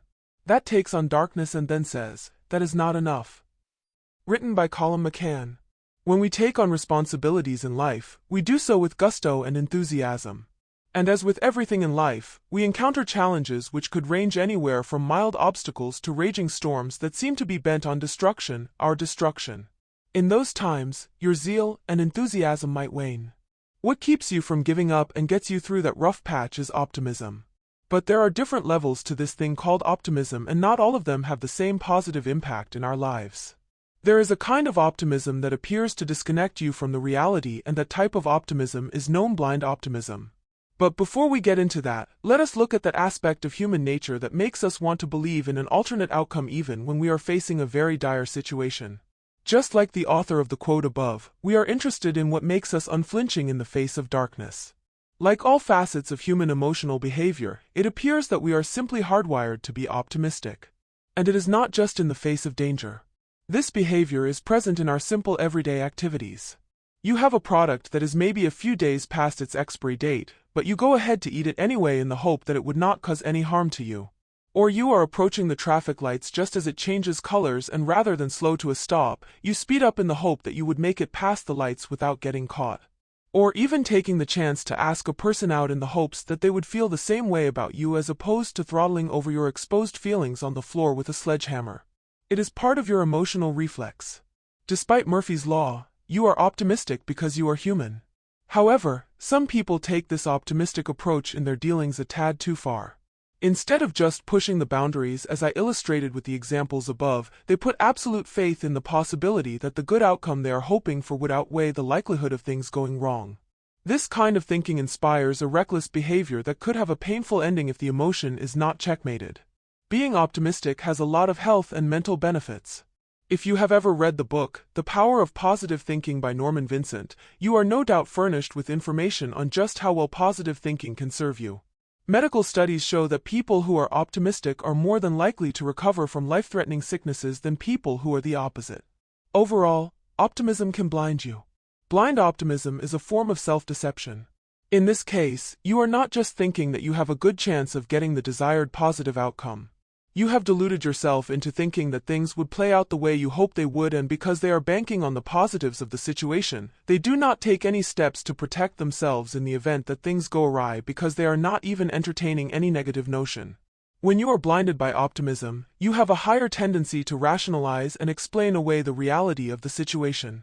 Even when you are presented with the gravity of the situation, your blind optimism keeps you from taking any action that would mitigate negative outcomes. As I said earlier, we fall for a lie because we want to. Blind optimism is a kind of lie that also works in distancing us from the reality of things.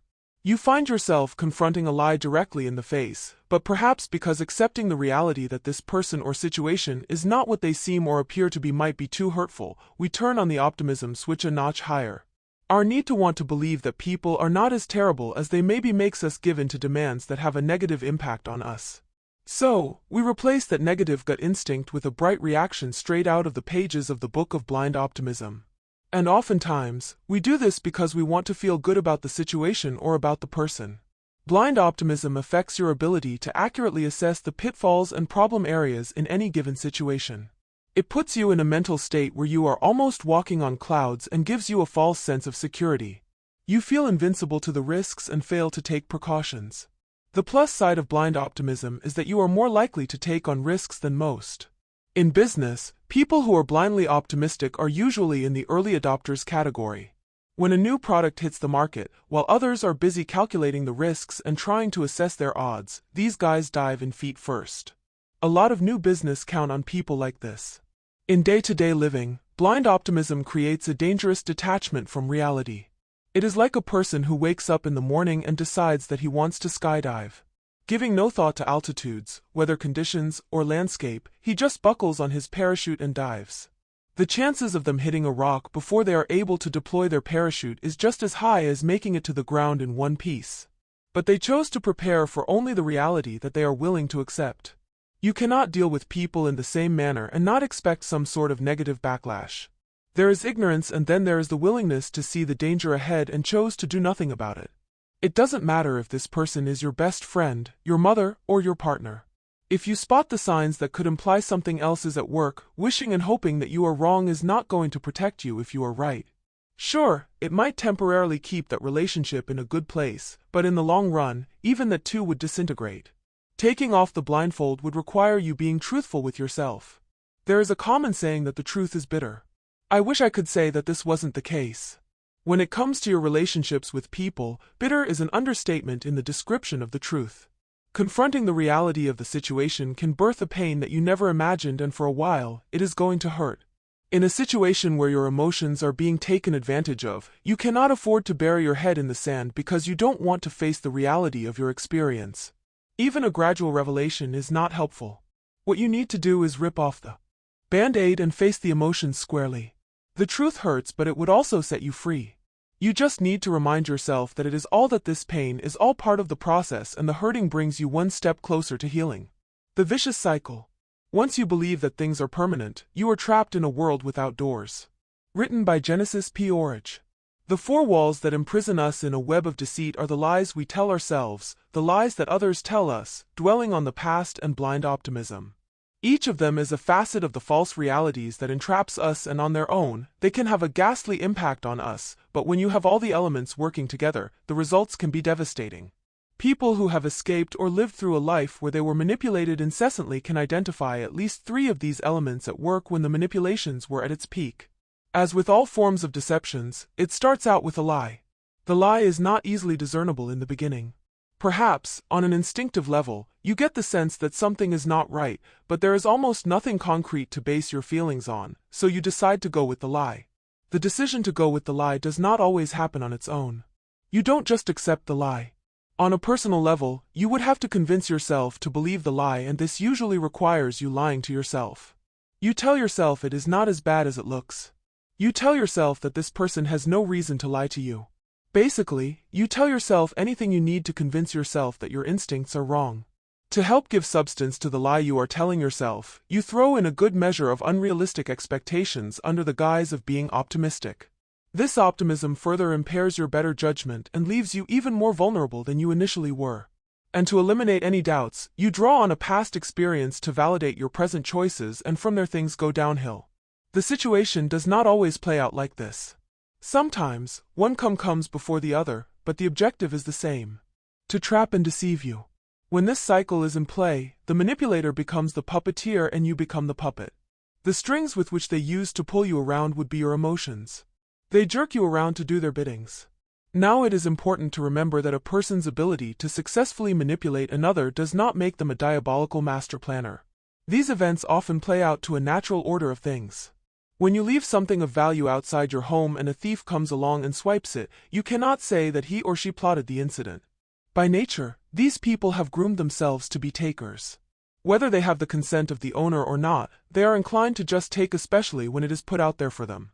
In the same vein, a manipulator is inclined to turn the emotions of others against them to work to their own personal advantage. Emotions are to a manipulator what a wand is to a magician. And they use this to their advantage. There is a broad spectrum of emotions that the average human experiences. And knowing that emotions are the tools that manipulators use to exploit us might make you want to instinctively shut down your emotions. And I can relate with that line of thinking. But the truth is, numbing your emotions could have an adverse negative effect.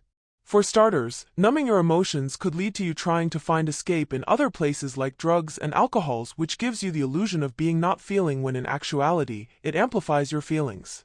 Besides, the choice to numb your emotions, if such a thing was possible, would mean not experiencing the good stuff as well. Because, while you want to do away with negative emotions like greed, anger, and sadness, you want to experience joy, happiness, and peace too. The emotions are some of the things that makes our existence as human that more valuable, and getting rid of these emotions would be akin to living in a world without color. Instead of trying to numb these emotions, we can exert more control over them and use them to help us grow as individuals. And this brings us to the next important topic: control. While manipulators work with our emotions against us, their biggest weapon is having us believing that we have no control. This grand illusion has us thinking we are powerless and helpless, and there is nothing we can do about it. But if you go over this section of the book, heck, if you go all the way back to the beginning, you would realize something very interesting. The common denominator in all of this is you, and for their plans to work, it requires some form of consent from your part. I am not saying that what has happened or is happening to you is your fault. No, far from it. All I am trying to say is that you are not as helpless as you seem. One of the reasons I wrote the book is to help those who are under the influences of dark psychology to escape and overcome its hold. And the first step to achieving this is embracing the powers you have. Your emotions can make you vulnerable, but with the right application of knowledge, your emotions can equally become your greatest ally in this battle. You have a choice and you have a voice. Don't let anyone convince you otherwise. In the next chapter, we would look in depth into breaking free from the hole. Right now, I want you to look inward as though you are looking into the mirror. Embrace your emotions. The fear, the rage, the pain. These are all a part of you. It may not paint a perfect picture, but for one moment, put your expectations for perfection on the shelf. Focus instead on what you feel right now. Whether those emotions are good or bad, make a choice to want better for yourself. The sky would not open, there will be no celestial music playing somewhere in the heavens, and your situation will not change overnight. On the contrary, things might have to get worse before they get any better. But when you make this choice, you are mentally preparing yourself for what is to come. And if you need a more tangible reason to push for this sudden upheaval from what you have come to accept as your comfort zone, remind yourself that you are enough reason for this to happen. You deserve better, your opinions matter, and there is no other person who is more powerful and more instrumental in influencing this change that you desire than you. Right up to this moment, you have looked out for others. You tailored your needs to suit the expectations of others, you put aside your sense of self in other to accommodate the needs of others, and for long, you have stayed on the back shelf and depreciated in value. But no more. Now is the time to look out for your own interest, and there is no shame in that. That negative voice or the manipulator in your life would want to tell that you are being selfish. Counteract this obvious lie with the truth. The truth being that your ability to care and look out for others begin with the choice to look after yourself first. Therefore, you being selfish at the moment is the best step you can take to becoming selfless. Part 5. How to break free. Accept that you have a problem. Oftentimes, it's not about becoming a new person, but becoming the person you were meant to be, and already are but don't know how to be. Written by Heath L. Buckmaster. A lot of times, we dwell more on the opinion of others. Of how the world sees us or how we want the world to see us. The lifestyle trend of this current age has its own slogan, fake it until you make it. This kind of approach to living causes us to have a fast and loose relationship with reality. We are so caught up in faking it that we are unable to pull off the mask even when we are alone with ourselves. This form of self-deception can ingrain itself so deeply in our lives that we might wake up one day and find ourselves in a situation that greatly contradicts the fake reality we have worked so hard to preserve and sometimes shocks us to our very core. If we are to be entirely honest, we are not always caught off guard by the lies that are told to us. On some level, we know. What makes us off guard is how much we are hurt by it. And it is this hurt that makes us shy away from the problem in the first place. To break free, the first step is confronting the situation and breaking off any illusions. You cannot go any further if you do not shatter the illusions that surround you. Arm yourself with the knowledge that you have a choice. Then make the conscious choice to see things for what it is. That deal that seems too good to be true might actually be just that, too good to be true. Next, trust your gut instincts. There are times that a lie has been so masterfully fabricated that it appears to be true. But on some instinctive level, you can sense an imbalance between what should be, what is, and then what is being projected to you. There may not be any physical signs to show that, hey, something is wrong, but you have a sense that something is amiss. In times like that, it is easy to just dismiss those feelings and go with what you are being told. You may not want to appear rude or be perceived in a certain light, so you give in and ignore that inner voice. Learning to trust your instinct requires practice over time. You start by training yourself on small and simple things. Perhaps you are about to leave the house and you get the urge to go back in and check on something. Or maybe, you just thought of someone and felt the need to call them. These are tiny instances and may not lead to large payoffs, but it builds your confidence in your instincts so that when situations of true consequence arise, you are better able to discern what your instincts are telling and act on them.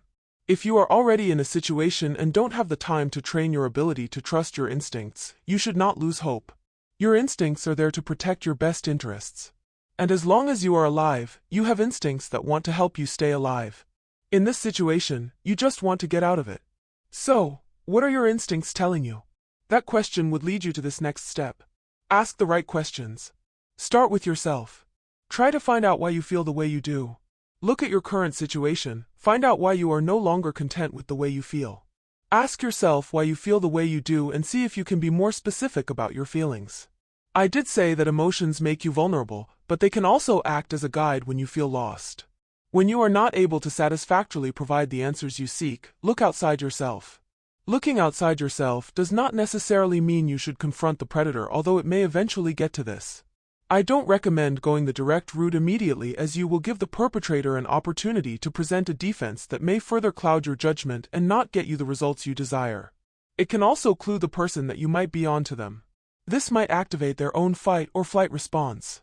Instead, look to people within your cycle of trust. Given that you're currently trying to navigate through a situation that involves a breach of trust, it may be difficult to suddenly decide on who to trust. If you are really concerned about that, then go to someone who has little or no personal stake in the equation. Someone who is not directly related to you or the persons involved might be best. These people are more likely to be honest with you.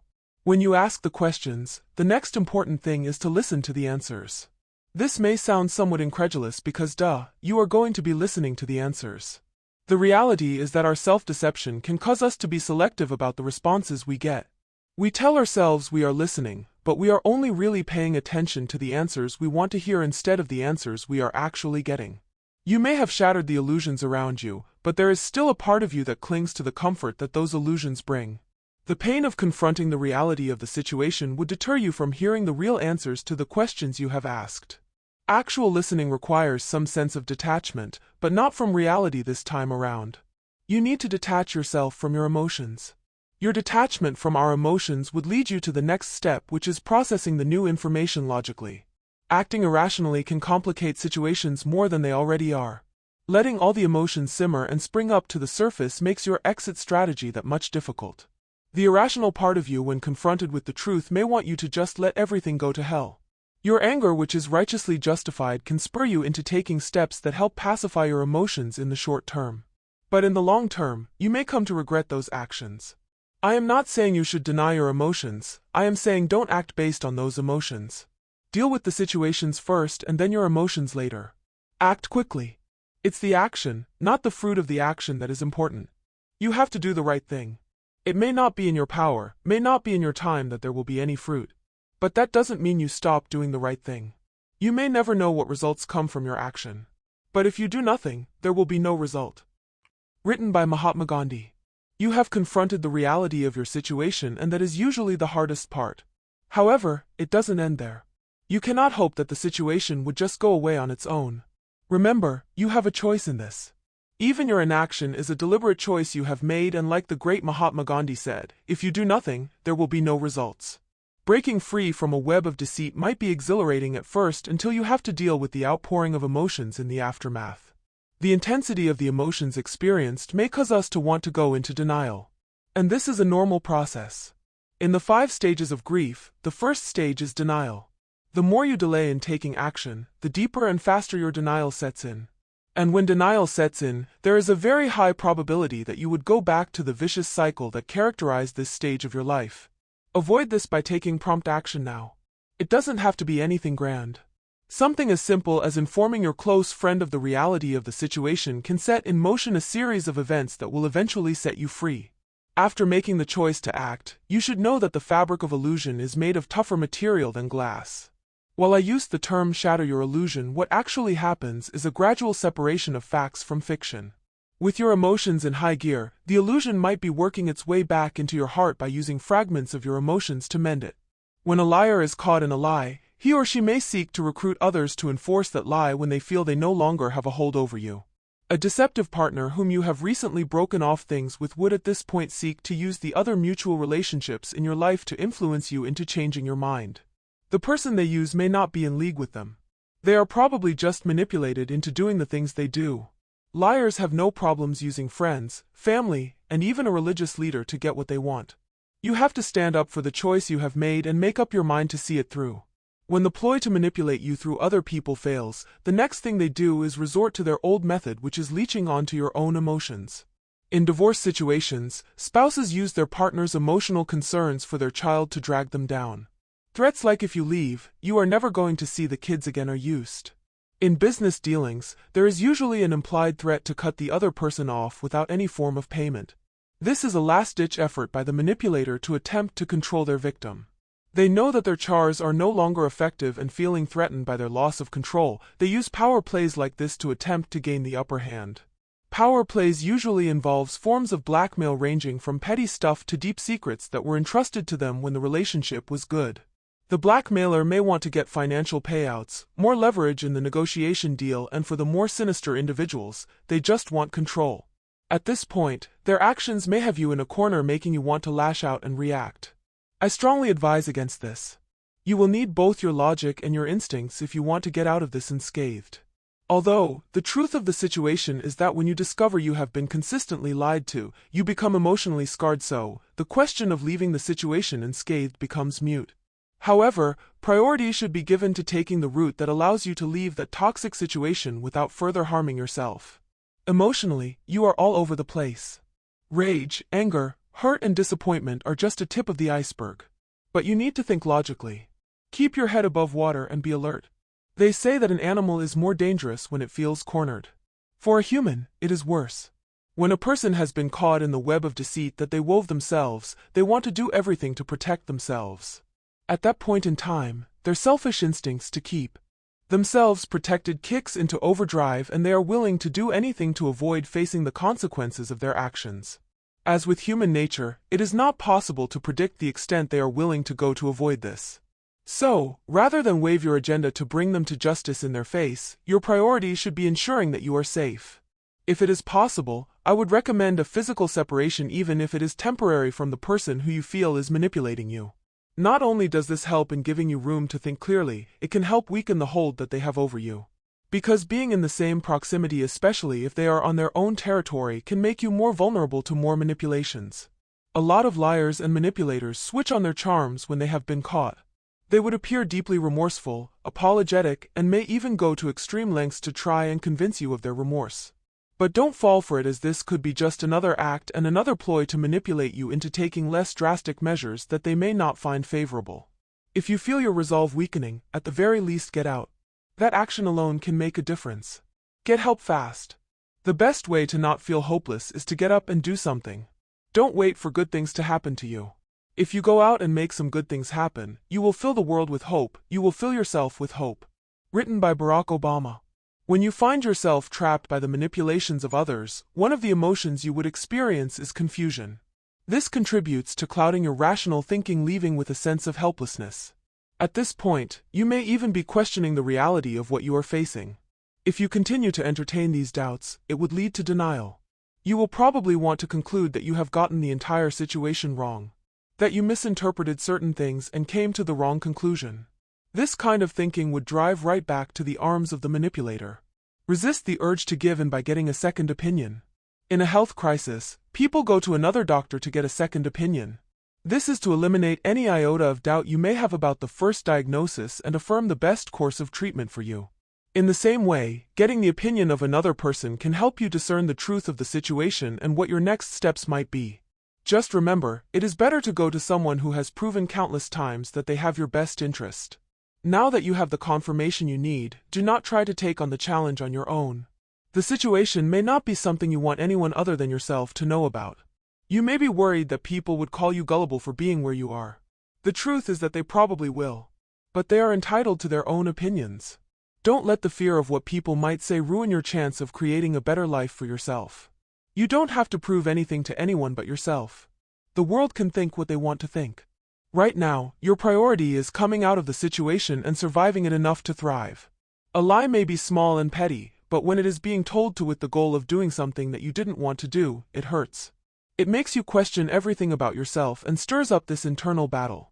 You should not fan the flames of this battle by throwing in the opinions of people who have no idea what it would mean to walk in your shoes. If you need the extra bit of help, reach out for it and be willing to accept it. If you can handle the situation yourself, by all means please do. Just be certain that whatever decision you take, the goal is to get you out and not get you into the good books of other people. You deserve more than that. When you have the help you need, the next step is to confront the perpetrator. I suggest you pick the scene or location for this. Choose somewhere that you know gives you the upper hand. This would require some careful planning on your part. If the perpetrator exists in the cyber world, you would have to involve the police and relevant authorities, especially if the person swindled you of your money. Do some preliminary investigation of your own. There are software applications that run facial recognition on popular social media sites like Instagram and Facebook. Look for clues to the person's true identity in the conversations you have had, and only when you are armed with enough evidence do you confront them. If the confrontation happens before you have evidence, you risk spooking them and sending them into their hideouts. Of course, with the authorities involved, you would still get them eventually, but it could take longer than it normally would if you had patiently prepared yourself before doing the confrontation. When it is someone who lives in close proximity to you, things may have to be done differently. If you fear for our life in any way, please do not confront this person on your own. In abusive relationships, it is best to avoid confrontations entirely. Simply bide your time and look for the best opportunity to escape. Don't give in to demands about having one last conversation. And if you must consent to a meeting like this, please ensure that you are not alone. Notify the people who care about you and have at least one person present during this meeting. Your safety is the priority. If you are in an abusive situation, this is what I would advise you to do. 1. Reach out to a local organization that caters to victims of abuse in your area. This is probably the best and most important step would take, as they have professionals who are there to guide you and counsel you on your next course of action. 2. Get out while you can. Don't wait for that big pay, the right moment, or some significant event. When you get the opportunity, take it and use it. Deal with the aftermath later. And if the opportunity does not present itself, have a safety plan that would lead to your escape. Do all you can to stay alive, and as soon as the moment presents itself, seize it. After confronting the perpetrator and taking the necessary steps to leave the situation, you need to commence the healing process promptly. It doesn't matter the scale and gravity to which you were hurt, manipulated, or abused. You need to be able to move past it, and waiting for time to heal your wounds requires more than sitting on your couch and reliving the past. Time would give you enough distance from your experience, but if you have learned anything from this book, it is the fact emotional scars almost never heal. If you do not do something about it, an unhealthy scab could form over the wound, leaving you just as vulnerable, if not more, than when you were living the experience. Talk to a counselor, go to therapy, whatever you chose to do, take an active role in facilitating the healing process. It will not happen overnight, but you are sure that with each day and each step you take in therapy, you are closer to getting better. Don't cover up. It isn't the original scandal that gets people in the most trouble, it is the attempted cover-up. Written by Tom Petrie. To go through something as trying and traumatic as living with the lies of someone you trust can have a deep psychological effect. When I started this book, my goal was to help people sift through the lies in their everyday environment and live above the manipulations of others. The entire focus of this book has been 80% on helping look inward, and the rest was dedicated to helping you understand what dark psychology really is all about. But there is one aspect that we did not go into, and this is something you are going to have to experience on your own. That aspect is the people who perpetrate these acts. I provided basic information to help you decode elements and traits of dark psychology, but that is as far as I can go. This is because the people who are most likely to use you and manipulate you are people you have come to love and trust. The duration of the relationship you may have had with them does not guarantee that they are incapable of hurting you. Sometimes, the time spent with you helps cement your trust in them, making you more vulnerable and more susceptible to their charms. That is not to say all the relationships you have would lead to some form of manipulation down the line, or that strangers suddenly pose a lesser trait. My point is, there is no way to simply determine that this person is going to hurt you. The best you can do is look out for the signs I mentioned and keep an open mind, because you may struggle more with the idea that this person you trusted hurt you this way than the actual thing that was done to you. In such a situation, your first impulse would be to deny. This denial hurts you more than it helps. Rather than cover up, you should face the embarrassing truth head-on. Recognize the situation for what it is. And try not to let your emotions cloud your ability to make rational decisions. Because yes, being manipulated sucks and people who do it deserve some form of punishment, but we all know that things are usually more complicated than that. What if the person is your sister, brother, spouse, best friend, spiritual leader? How then do you deal with it? I would start by saying their status in your life does not automatically make them immune to the consequences of their actions. But there are other factors that might be adversely affected by whatever decision you take. So, the first thing you need to do is face the embarrassing truth. That they failed you and hurt with their scheming and actions. Next, decide on if their relationship is worth continuing. Your partner cheating on you and lying about it all this while is terrible, but do you really want it to be the end of that relationship?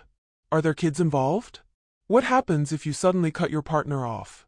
You need to know that in a situation like this, cutting the person off is not the only answer. So, ask yourself the right questions. I would start off by asking, barring the offense they committed, how was the relationship? Was it good? Is it worth salvaging?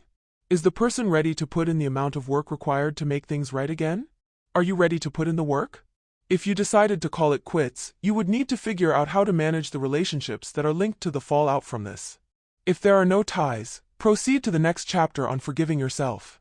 If there are ties, depending on the nature of the ties, both of you may have to come together with a narrative on how you want to proceed. If those ties are fickle, you can simply choose to go your separate ways without giving anyone any additional information, as you owe them no explanation. Do your best to heal and move on without damaging any other relationship unless you have to. If you decide to continue with your relationship with the person, you have your work cut out for you because it is going to be a hard, long uphill battle. You will get through it no doubt, but not without will and effort. Both parties would have to show their willingness to heal the relationship. Apologizing profusely is a good start, they would need to do more than that. The fabric of trust has been ripped apart and mending it is going to require time, effort, and commitment to it. The both of you should be realistic in your expectations of each other. The person who defaulted would have to work hard on regaining your trust. And the person hurt would have to work hard at learning to believe that person again. There will be glitches in this initially, but what would keep things going strong would be the renewed commitment to keep at it daily. For starters, you might want to give each other space after the initial crisis. The space could be anything from a few days to a couple of weeks, but it should not exceed a month. Use this time to process your feelings about the incident. Try to separate the person from their action because as hurtful as their actions were, there are a lot of factors that could have contributed to it. It may seem like making excuses, but it isn't. Circumstances can cause people to take certain actions, but those actions do not entirely define their character. If you have made the decision to mend this relationship, you may have to take this approach in your thinking. Next, keep the line of communication open. I am not saying that you have to analyze every single thought between the two of you. Just don't shut each other out. Conversations may seem stifled at first, but with time, you guys can back into rhythm. Be honest in your conversations, but try not to speak out of spite. Avoid bringing up the past every time you have an argument. Clinging to what has happened makes it difficult to go past it and grow to where you want to be. Stay rooted in the present. Remember, living in the past has no real benefit. Above all, trust that you have made the right decision. When you find out that you have been manipulated and lied to, it is not just trust in others that is broken. It is trust in yourself as well. You question your judgment at every turn. Stay rooted in the present and trust that you have made the right and rational decision to mend things. But don't heighten the pressure on yourself by making it mandatory that the new relationship must work. Put in the effort, put in the time. But don't feel disappointed if things don't work out the way you were expecting it to. Forgive yourself. Take a walk through the garden of forgiveness and pick a flower of forgiveness for everything you have ever done. When you get to that time that is now, make a full and total forgiveness of your entire life and smile at the bouquet in your hands because it truly is beautiful. Written by Stephen Richards. People assume that when you have been wronged, the main party that requires forgiveness is the person that committed the offense in the first place. Usually, they are right. But in a situation like this, where a relationship was established with the offender and that offender took advantage of the relationship, one of the unlikely people who require forgiveness is the victim. There is a reason why even when ties have been severed with the offender, you still find yourself experiencing emotions like depression, anger, irritability, anxiety, mood swings, among other things. These are normal emotions to experience, but you may not be experiencing them for the reasons you think. There is a very strong possibility that the reason for all of these emotions is guilt and shame. This guilt does not stem from something you think you did wrong. It is rooted in the thinking that you did something you were not supposed to do. You feel guilty for being gullible, vulnerable, and for generally putting yourself in a situation where you were easily manipulated in the first place. You are feeling guilty about the hurt you think you brought on yourself. We have all been in this situation at some point. We feel guilty that either our actions or inactions led to the hurt of others even though we were not directly involved in the perpetration of the act. The first thing you need to do is remind yourself that regardless of what happened, it is not your fault. You may not be able to change this perception overnight, but over time, by constantly reminding yourself of this fact, you will start believing yourself. To further affirm this belief, you should also remind yourself that the lessons you have learnt from this has put you in a better position to protect yourself against any similar incident from occurring in the future. The next thing is to accept that the past is not something you can change. It has happened, you have learned, and you have moved on. There is no need to keep reliving the experiences you had. Dwelling on the what-ifs, what might have been, what you could have, should have, and would have done cannot in any way change a single second of what has already happened. The best you can do is pick up the lessons you have learned and shape them into the new principles to live by. You have bravely accepted the reality of the situation despite the lies you were told. Now is the time to accept that this business was concluded in the past and it stays there. You may be dealing with the aftermath of the crisis, but that doesn't mean that it is still happening. Take each day as it comes and finds more reasons to look forward instead of looking backward. If you are feeling so anxious about the past, you can take out a day to reenact the past. One way to do this is by having a mental redo. Write out what you think you could have done to change things given all that you do know now. And then move on. The purpose of this exercise is to give you some sort of control over what has happened. Take back your power and move on to the next thing. Now that you have rewritten the past, it is time for you to turn over the next page and begin the next chapter of your life. Start by tackling your regrets. These have a way of compounding our feelings. Accept that you did the best you could do under the circumstances and give yourself room to grow. Remember, yours was not a crime. You just had the misfortune of trusting the wrong person. Assign the blame to the right person. Using affirmatives like "I always fall for the wrong person" or "I am so gullible" is very self-limiting. Dig deeper into yourself to find out exactly where those thoughts are coming from. It is only when you have identified the underlying emotion that you can move past these negative affirmations. And the longer you accede to these negative phrases, the more acute your anxiety levels are going to get. This is because you might become somewhat paranoid about your relationships with people, seeing enemies only were friends and reading the wrong meaning in every action. Finally, there is the issue of love. We may be harsh in our dealings with others, but the person we are most harsh with is ourselves. We find it easier to forgive the perpetrator than to forgive ourselves, and the cost of this behavior is self-destructive patterns that are evident in our other relationships. We sabotage those relationships before they even begin. Using the guise of preventing another manipulative relationship, we destroy new relationships. The real reason for this behavior is the loss of the feeling of self-love. Deep down inside, you don't feel you deserve love, but because you would rather hear that from yourself, you burn bridges. There are pills to help you cope with the anxiety and depression, but there are no pills to help get to that place where you fall completely in love with yourself. That would require some work, and at the end of the day it is worth it. There are no hard or fast rules on how to begin this journey to self-discovery. However, I believe that waking yourself up daily with positive affirmations like, "I love myself and I deserve to be loved" is a start. Cheesy at first, but in the long run, very effective. And when you have resolved your issues with the past, forgiven yourself and begun the process of learning to love yourself, it is now time to let go. All that pain, all that negativity, all that anger, own it for a moment and then let go. All the steps listed in this chapter are great, but the healing process is only completed when you let go. Trust your instincts. Trust your hunches. They are usually based on facts filed away just below the conscious level. Written by Dr. Joyce Brothers. In one of the earlier chapters, we touched on this briefly. I decided to dedicate a whole chapter to this because when you are dealing with the forces of dark psychology, your primary defense against it is your instinct. While your brain is interpreting signals based on facts, logic, and sometimes experience, your heart is working on the opposite end, sieving information through a filter of emotions. Your gut instinct is the only thing picking up vibrations that neither the heart nor the brain can pick on. And if you can groom yourself to that point where you recognize your inner voice and are trained to react to it, you reduce your chances of being seduced by people trying to work their manipulative will on you. For starters, recognizing this voice is hard. And that is because over the course of our lives, we have allowed voices of doubt, self-discrimination, as well as the loud voices of the critics within and without to drown out our authentic voice. This voice or instinct is hinged on your survival. So, trust that when it kicks in, it senses things in your immediate vicinity that your brain neurons can yet process.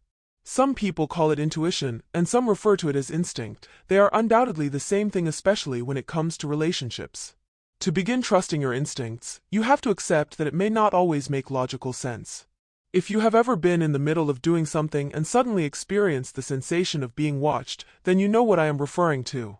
You have no eyes at the back of your head, there is no one else in the room with you, but you get the tiny shiver that runs down your spine and a sudden knowledge that you are being watched. That is exactly what I am talking about. The first step to connecting with your instinct is decluttering your mind of the voices that you have let in. You can do this with meditation. Forget the he said, she said chatter. Focus on your center. That voice that you know is you. Next, pay attention to your thoughts. Don't just dismiss those eclectic monologues you have in your head. Instead, go with the flow of the thoughts. Why do you think a certain way about a certain person? How come you feel so deeply about this person even though you have only known each other for a couple of days? What is this nagging feeling you have about this other person? As you explore your thoughts, you become more attuned with your intuition and understand when your instincts kick and how to react to it. If you are the kind of person who prefers to make spur-of-the-moment decisions, you may need to learn to take a step back to pause and think. This moment where you pause gives you a chance to really reflect on and evaluate your decisions. The next part is a hard part and not many people would be able to follow through on it. Unfortunately, this is not a step you can skip or navigate around. This part involves trust. To be able to trust your instinct, you have to be open to the idea of trusting yourself and trusting others. Your inability to trust others would just make you paranoid, and when you are paranoid, it is not your instincts that kick. It is your fear. Fear has the tendency of turning every molehill into a mountain. You have to let go of your fear, embrace trust, and let that lead in your new relationships. Without the roadblocks put up by fear in your mind, you are better able to hear the voice within. Finally, you need to reevaluate your priorities. If money and material possessions are at the forefront of your mind, you may not be able to see past them. Every interaction you have with people would be interpreted as people trying to take advantage of you, and if you dwell on this often enough, it soon becomes your reality.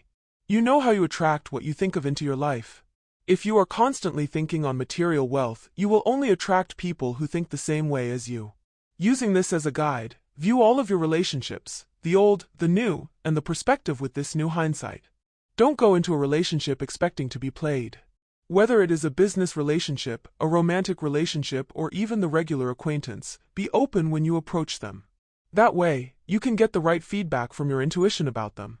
Also, don't step into this thinking that your gut is going to tell you to run in the opposite direction when you meet people who are suspect.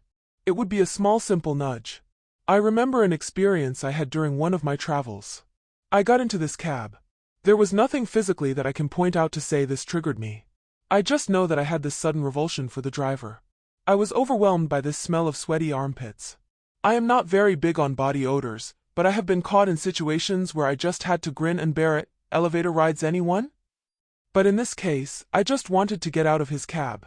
As soon as we pulled into a prominent well-lit spot, I asked to come down even though it wasn't my stop. Just as I came down, a squad car pulls up next to him. Apparently, they had been notified of its involvement in the robbery and kidnap case. I don't know if he had the same plans for me. All I knew was that the moment I entered, I could not get out fast enough. My instinct did not tell me to run or that, hey, your driver is a kidnap. It just made me feel like there was something wrong about being in the car. It is that simple. In the same way, your instincts would speak to you using a language you understand. Whether it is chills down your spine, goosebumps, or just a sudden need to puke, you will recognize that feeling when you experience it, and with practice, you will learn to trust it.